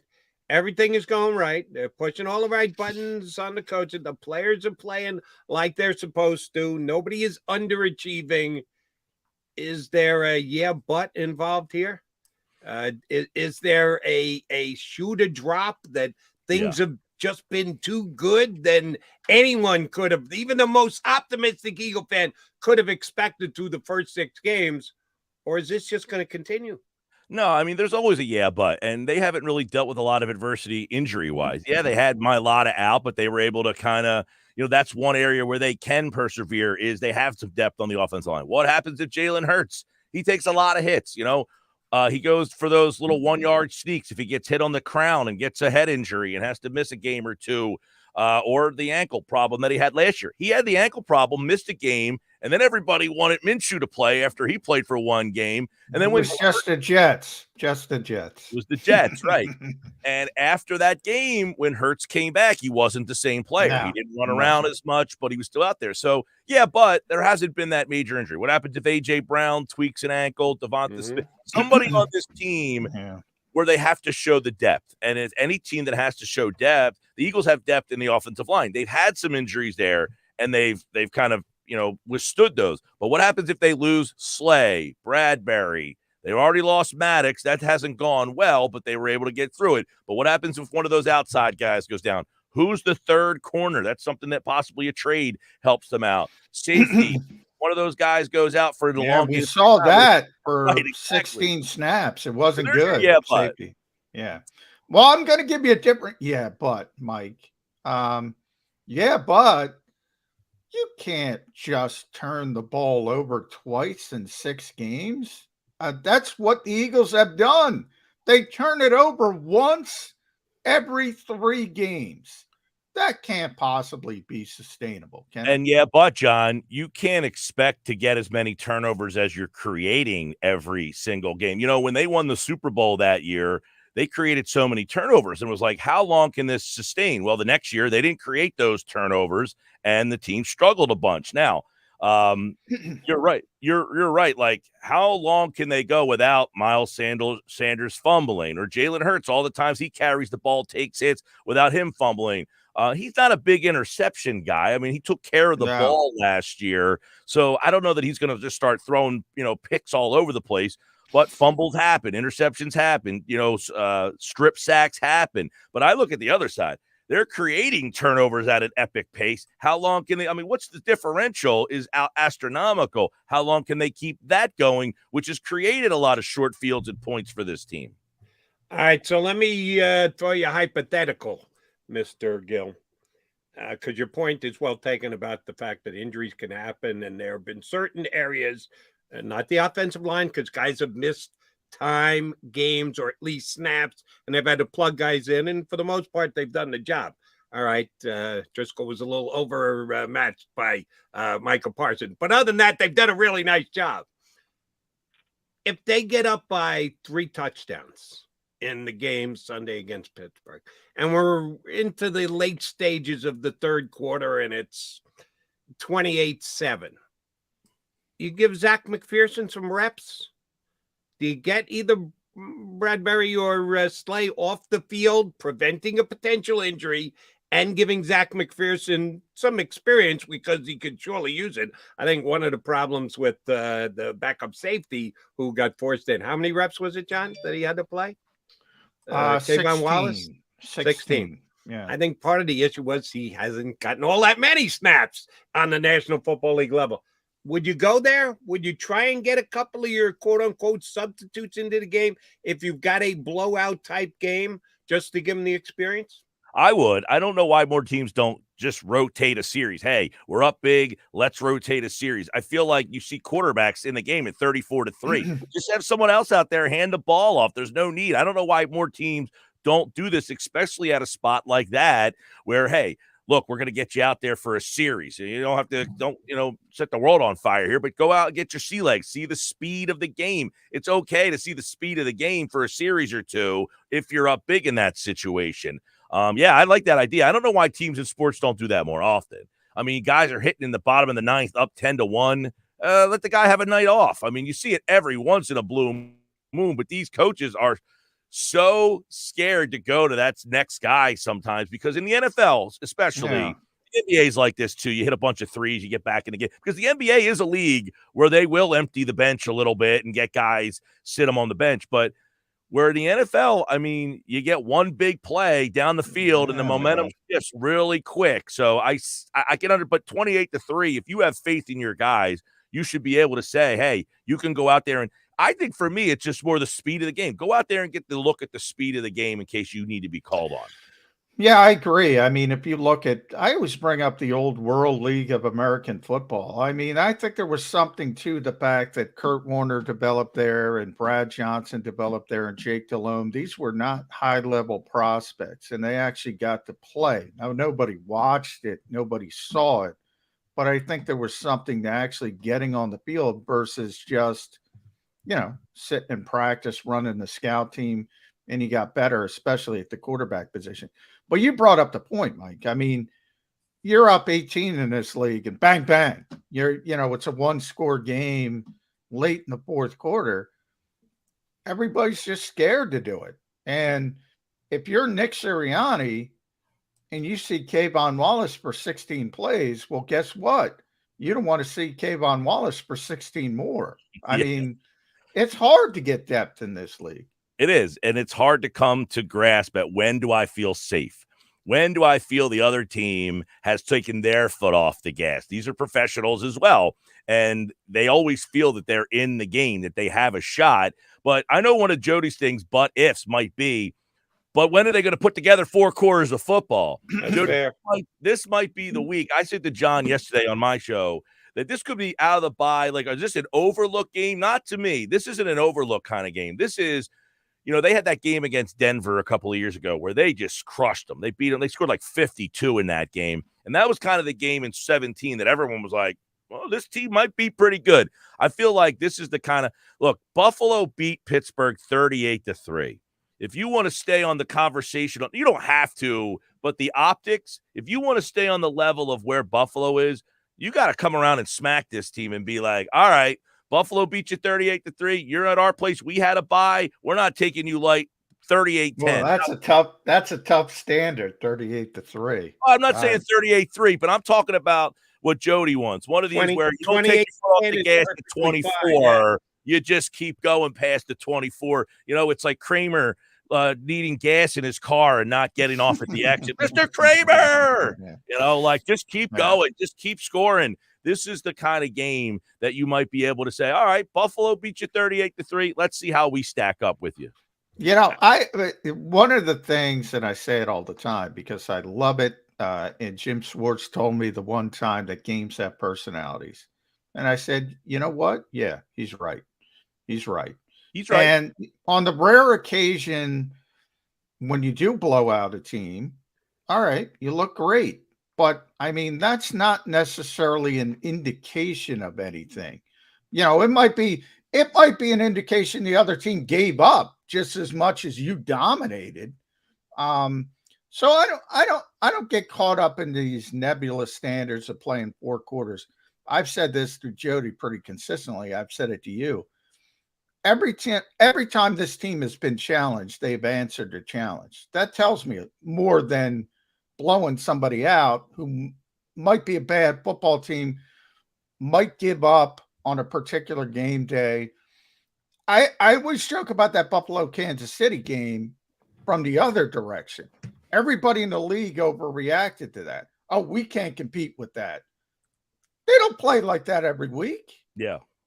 They don't play like that every week. Of course you can't compete like that. From talking to me, I don't feel like I need to see it for me. I don't need that. You talked on Monday about how Sirianni is the best panderer out there. I'm pseudo pandering to. This is what the fans want to see. They want to see that you are on the level of, if Buffalo can beat that team 38-3, then you need to be. I don't care if they win the game 10-3. On that Sunday, you only figured out how to score 10 points. Okay, that Sunday's over. What do you score 5 Sundays from now? It's not going to be 10, most likely. I go back to a couple of years ago. I think it was the year 2019. Foles ended up coming in. They lost a game to the Dolphins. The Dolphins were horrible, and they lost that game. And they're not making a playoff. Stop talking about the playoff. They won 4 straight games after that. So whatever happened on that Sunday in Miami didn't happen again the rest of the way, and they won 4 straight games. So if we haven't by now figured out that what happens on one Sunday has nothing to do with the next Sunday, sports have meticularized too. They are compartments of their own. I think there's some carryover, but some people overstate the carryover. You're right about that, Mike. All right. Speaking of carrying over, I want to carry over from last year because I know you had to deal with it on the show. We had to deal with it on Birds 365. I had to deal with it on WIP. The Eagles can't beat a good quarterback narrative was beaten to death last year. And the facts were the facts. They played some bad quarterbacks. It wasn't made up out of whole cloth. It was probably overemphasized and overstated, but they did face some bad quarterbacks. Kenny Pickett, Davis Mills, Taylor Heineke, and probably Sam Ehlinger for the next 4 weeks. Are we falling back into that same narrative again this year when they rip off and get to 10-0? Yeah, but who'd they be? Who is the quarterback of the opposition? Are we going to have to listen to that again this year, Mike? Oh, there's no doubt, Jody. We're already hearing somewhat of they haven't beaten anybody, and the retort is there's nobody to beat. I mean, you could beat anybody you want, and no one's going to be, unless it's Buffalo. I think there are people that would still respect you if you beat Kansas City, but they're really the only 2 teams that you could beat that someone would say, all right, I'm impressed by that. I mean, they do have Aaron Rodgers coming up on the schedule, but they have such a tarnished look right now. Are you impressed if they beat Aaron Rodgers? Probably. I think by the time you get to that spot, they'll move the goalpost by that point. Correct. Green Jody's Bay's point. Yeah. Jody's point is accurate. There isn't a quarterback. I mean, Tannehill's coming up. You got Dak Prescott. I guess that's second time you play Dak. Is he Daniel Jones, baby? Yeah, but that's the whole league, Jody. I mean, until we come to terms with Buffalo and Kansas City aren't on your schedule, so you can't beat them, and nobody respects any other team in the league, you're not going to get the respect until you end up at the end of the line. That's it. I mean, Kirk Cousins, you beat him. No one's going to be impressed by that, but he's probably one of the best guys you got going right now. Yeah, and they're 5-1, and nobody's impressed by it that they beat Minnesota. And I put myself in that category, but you could only play who's on your schedule. And I do think the rest of the league, Mike, and the parity amongst the rest of the league defines how good Philadelphia is. They're not in that muck. They keep winning. Right. And everybody else is in the muck. So that, to me, defines why they're good. Well, and why they haven't put together this quote-unquote complete game where they probably could score more than 24. They could keep going. They haven't done it. Yet their games are not what we're watching in the NFL. Every one of these games is coming down to the last play, the last drive. They're not getting into that situation. They've had it, Detroit. They've had Arizona, a game or so, Arizona. But they went out. The game was not close against Minnesota. They just dominated that team. Same with Washington. Most teams, and even the bad teams, they're hanging around these games. Philadelphia is showing the separation by not being in these claws every single week in a league that is serving you bad football, but bad, exciting football. Philadelphia is not generally in that mix. They are pulling away from these teams. Not every single week. You can't expect it over 17 weeks, but when they need to, you put Minnesota 5-1 on our plate. That game's not close. Dallas, they're up 17-0. Go ahead, Jody. I see you wanted to spar with me. No, I don't. I was thinking about the next question I was going to ask. And again, it's a question that Eagle fans won't like me to ask. And I'm not saying it's what I think's going to happen. I'm just putting it out there because there are other situations similar in the NFL. A couple teams in the past week had to deal with wide receiver divas that they feel that they're being underused or under-targeted. Happened with the Jets with Rondell Moore. Who the hell is Rondell Moore? Elijah Moore, excuse me. And Chase Claypool with the Steelers isn't getting the ball enough. Blah, blah, blah. So far, no one has said anything about the Eagles' 3 top receivers. Those would be 2 wide, 1 tight. All have been great. All seem to be happy with the amount of targets that they're getting. Any chance that anyone says, yeah, I'm being underused, and is that 2 of the 3 are gotten paid? Dallas already got paid.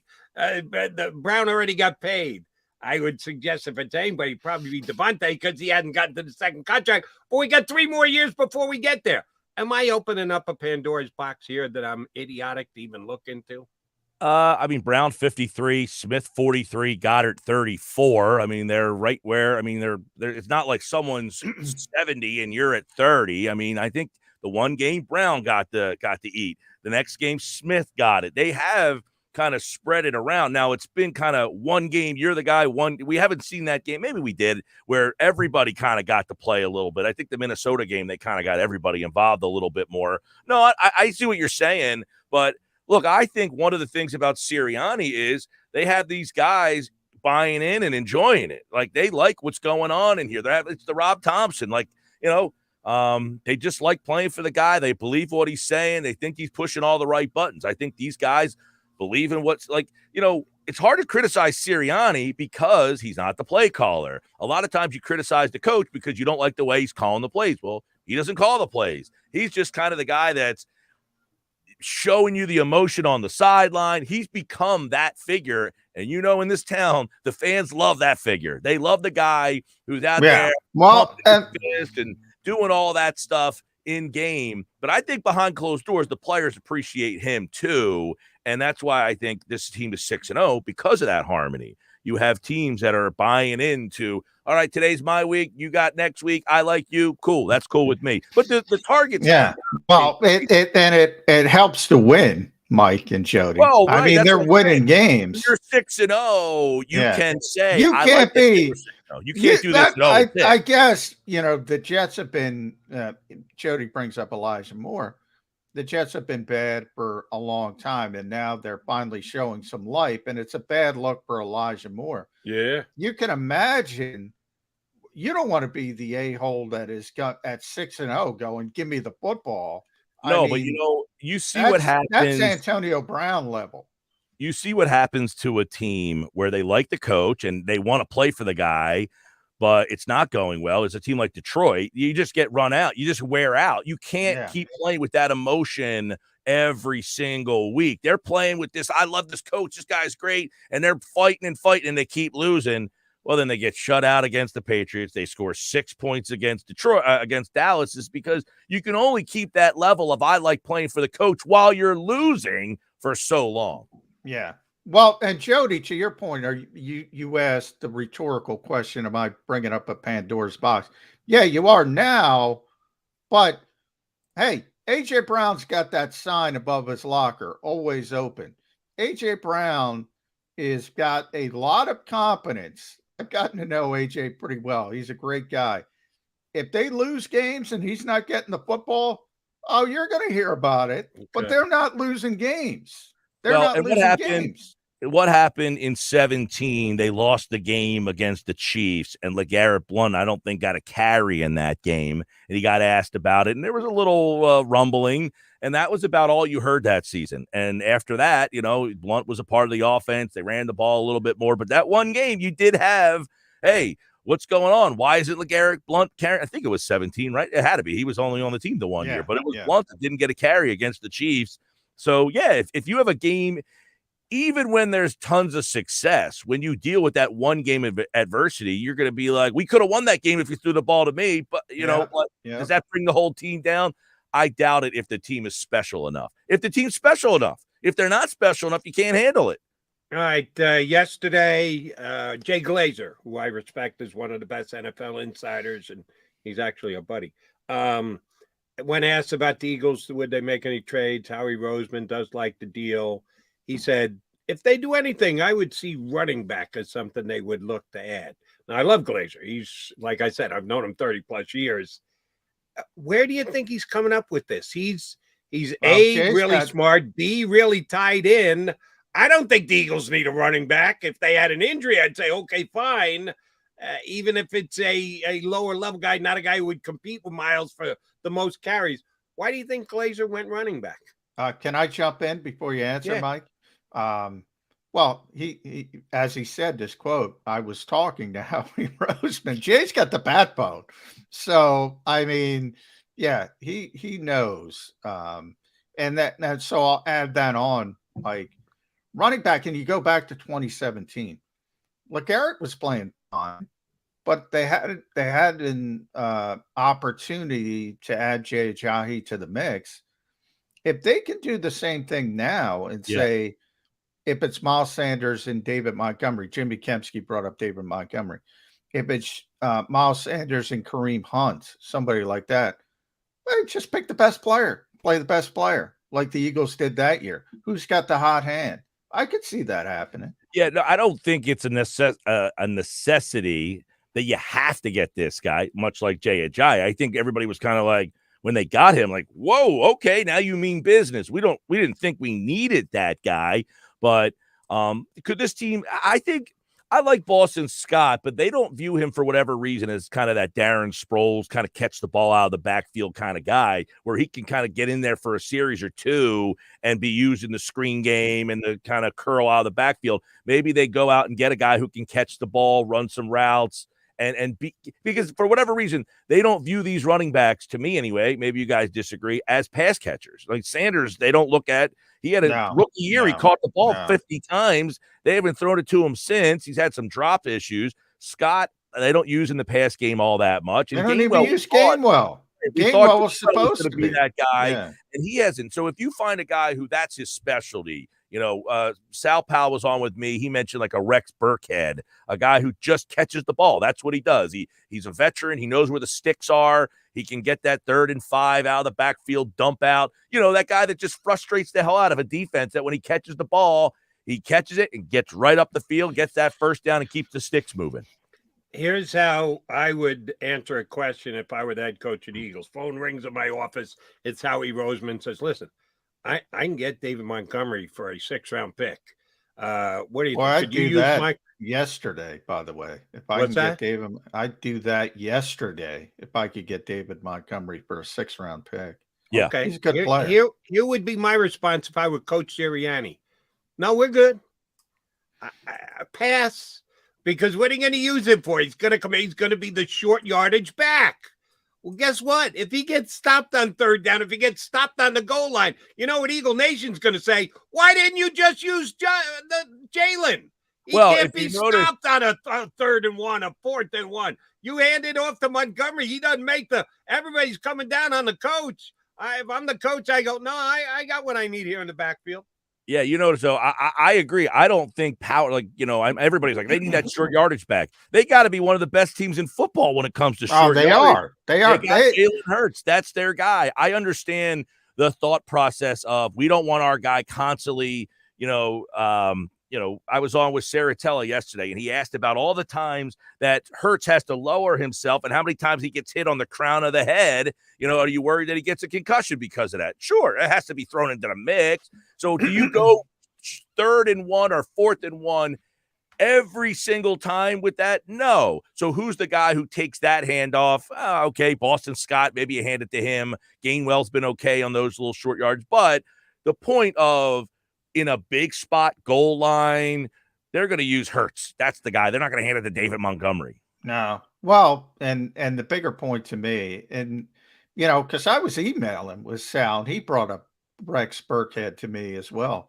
And here's where I take it from that angle. You guys are right. The Eagles have the best short yardage runner in football. He just happens to play quarterback. So to me, that's not a need.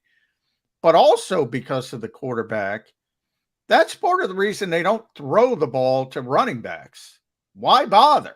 Yeah. Why bother dumping it off and getting 5-6 yards when your quarterback can take off and get 15 or 20? So I don't think that's a value either, to be honest. Yeah. If you can't get Kenny Gainwell involved, you can't get Rex Burkhead involved.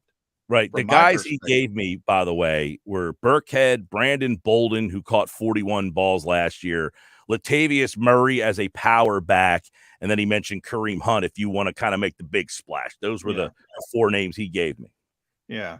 And I don't see the need for a running back, but my theory is if you can get value and you can sort of duplicate the blunts. Well, look what the Phillies did. You hate to compare it to them, but they went and got Brandon Marshall, hits 9th but plays center field. They went and got Syndergaard, who filled some innings late in the year. Nothing crazy, but they added some pieces. Well, what does this team need? I don't think they need starting. We always want the splash. They need a third corner in case a veteran guy that if somebody got hurt, like Rasul Douglas, when he's gone to other teams and someone's got hurt there, or when he was here and filled in, he did a nice job.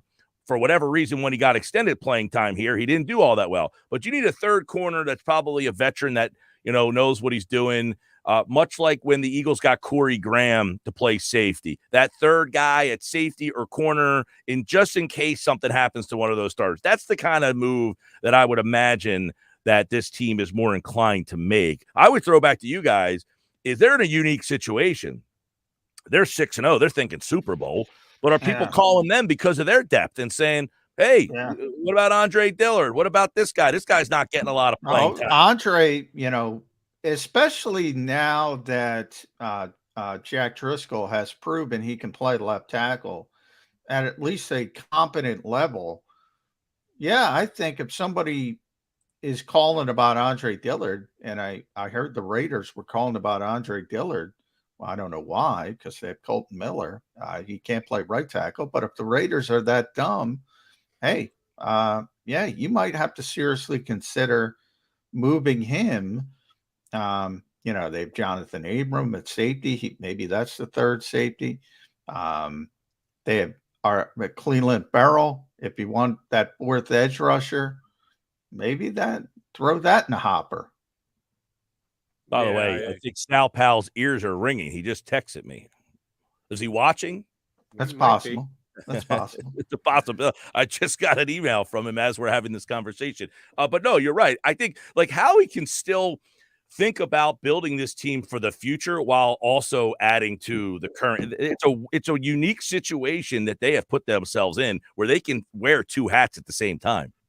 All right, Mikey Gill, last thing. Yes, we look at the Eagles as getting to 7-0. I would be shocked, more than surprised, shocked if they found a way to lose to the Steelers this week. 10.5 points is a big number. How And different games played differently. That Lion game, they didn't cover, but they dominated Lions as far as I was concerned. How does the final scoreboard look at the end of the game against the Steelers on Sunday? Well, I brought it up earlier. I think this is the kind of game where they finally impressed everybody. The fans are excited. They like this team, but there are that group of people that want to know why they're not scored in the second half. I think this is the kind of game where they come out and do that, where they just come out and it is a green tidal wave. A lot of it, too. Tobias Harris will bring some Sixers into the mix here. I don't know how many people are watching that, but after the game the other night against Indiana, what's going on across the street, they're noticing, and they want that adulation. They want to see the fans and the city get to that point. I would have to think the Eagles, they get it. They get to that point, but how cool is it if you can keep going and keep the energy of the Phillies and bring it into your building on Sunday? How do you do it? You put up a game 38-10. I brought it up earlier. I think this is the kind of game where they finally get people to really open their eyes. Most people don't care who the opponent is. They just want to see the aesthetics of this blowout, and I think you get it this weekend, 30-10. Well, all right, I'll go the other direction. At Mike Gill Show, 97.3 ESPN. Listen to him this afternoon, 2 to 6 on the Sports Bash. It's a big number. Constantly talk about trap games. The Eagles never play the Steelers. They haven't lost to them at home since 1965, but they've only played 9 games at home. So they don't see each other often. This is not a rival. 19th meeting. Yeah, this is a AFC opponent that is typically not on the schedule. It's a bad AFC opponent, as Jody pointed out, double-digit favorites. They don't know anything about Kenny Pickett. As a West Virginia fan, probably a little bit more about Kenny Pickett than they know. What are the odds Kenny Pickett comes in here and all of a sudden shows he's a first-round pick, throws for 4 touchdowns, and everybody is jumping off a bridge on Monday? He's also a Jersey guy. He's from about an hour up the road here. I was not a huge Pickett guy coming out of the draft. Nothing to do with Pitt. I just, people think, oh, my God, that Pitt team. He was the quarterback of the Pitt team the year before that wasn't all that good. I think he was one of them guys that just the down ACC that year. And the Pitt team was very veteran team. He was a veteran, and I think he kind of capitalized on that. I'd be pretty surprised. He's shown some flashes. He can move. He does run a little bit, and I think that could be something. I'm surprised at how, it's funny, Salpow, one of the notes he sent me is that Kenny Pickett starts have all gone under the total this year. They're just not scoring. They got some weapons on offense. You mentioned Claypool, Johnson, Najee Harris. Why is this team not scoring? I just think the inconsistent quarterback play has been a big problem. Should he be better? Couple starts in? Sure. But I thought they looked their best 2 weeks ago when they went back to Trubisky in that late situation against Tampa. They won that game. Yeah. Trubisky came in and won that game. Pickett didn't play well in that game. So I'd be surprised in this environment to see him move them up and down the field. M. Gill, good stuff. Always a pleasure, buddy. We will talk to you next Wednesday again as well. Who's West Virginia lose to this weekend? TCU, baby. Upset City. Horned Frogs, number 7 in the country. TCU has been in 5 conferences in the last 10 years. They were in the Big East for 5 minutes. Do you remember that? The Steelers have a better chance to beat the Eagles than your West Virginia Mountaineers have of beating TCU. Sorry to tell you, bud. Gill, always a pleasure. Thanks, Mike. All right, guys. Thanks, Gill Mike. Here with us on Birds 365. All right, coming back, running out of time. It's that time to put a bow on the show. At Pond Lehocky, we've recovered billions of dollars for our clients, and we're confident we can do the same for you. With over 250 years of combined courtroom experience, we've helped over 100,000 injured clients obtain some of the largest settlements in Pennsylvania. One conversation is all it takes to help you and your family get back on track. If you've been injured in an accident, give Pond Lehocky a call. Go to get your game on. Go for the beers. Go for the cheers. Go for the hit and the hits. Go for the stakes and the stakes. Go to get your parlay on. Go to get your party on. Go for the scene. Go for the screens. Go for the gallery. Go for the win. Go to Ocean. Visit theoceanac.com to plan your visit. Go passionately. Go fearlessly. Go confidently. Go Birds! Go confidently towards your goals with First Trust, Philly's hometown bank for nearly 90 years, and the official bank of the Philadelphia Eagles. We're focused on getting you over the goal line. So go with conviction. Go with trust. Go Birds! And go forward with us by your side. First Trust Bank, the official bank of Philadelphia dreams. Oh, and go Birds.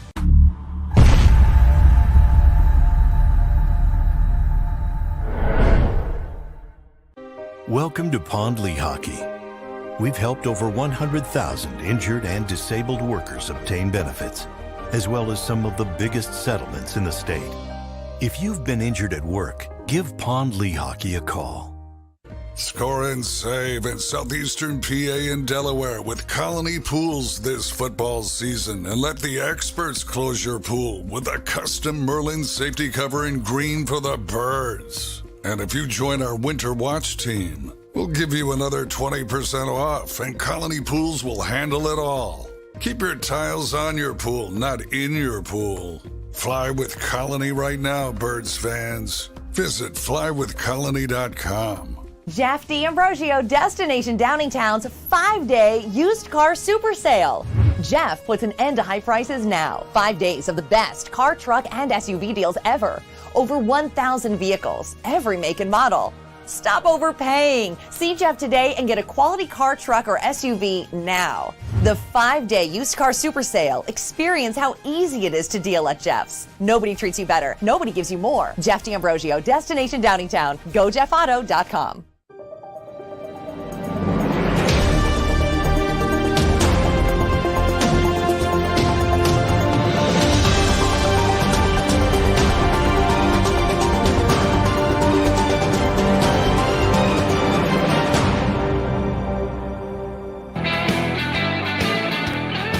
All right, time to put a bow on the show here on Birds 365.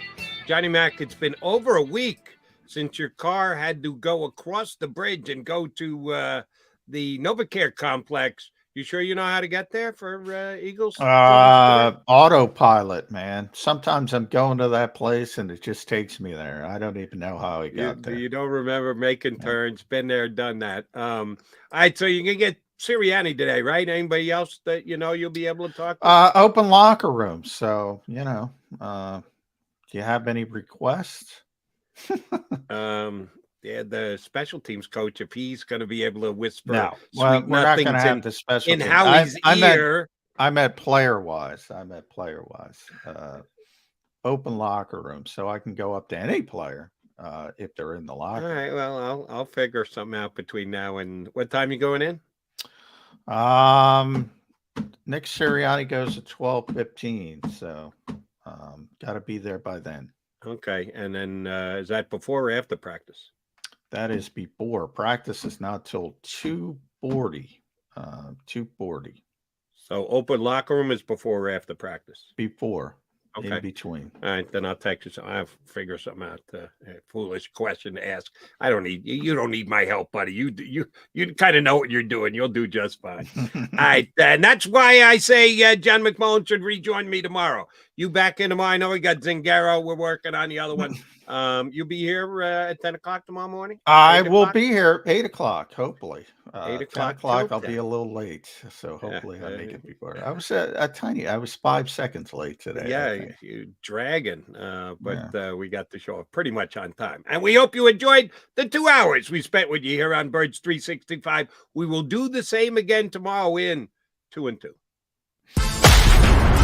You've been listening to Birds 365, the destination for the passionate Eagles football fan who bleeds green. If it's Eagles football, we're talking about it. Debate inside the locker room and guests that are some of the greatest football minds from around the region. We hope you enjoyed the show. We know we had a blast. Make sure to like, comment, and subscribe, and we'll be back soon. But in the meantime, hook up with us on social media at JAKIB Sports. See you next time on Birds 365.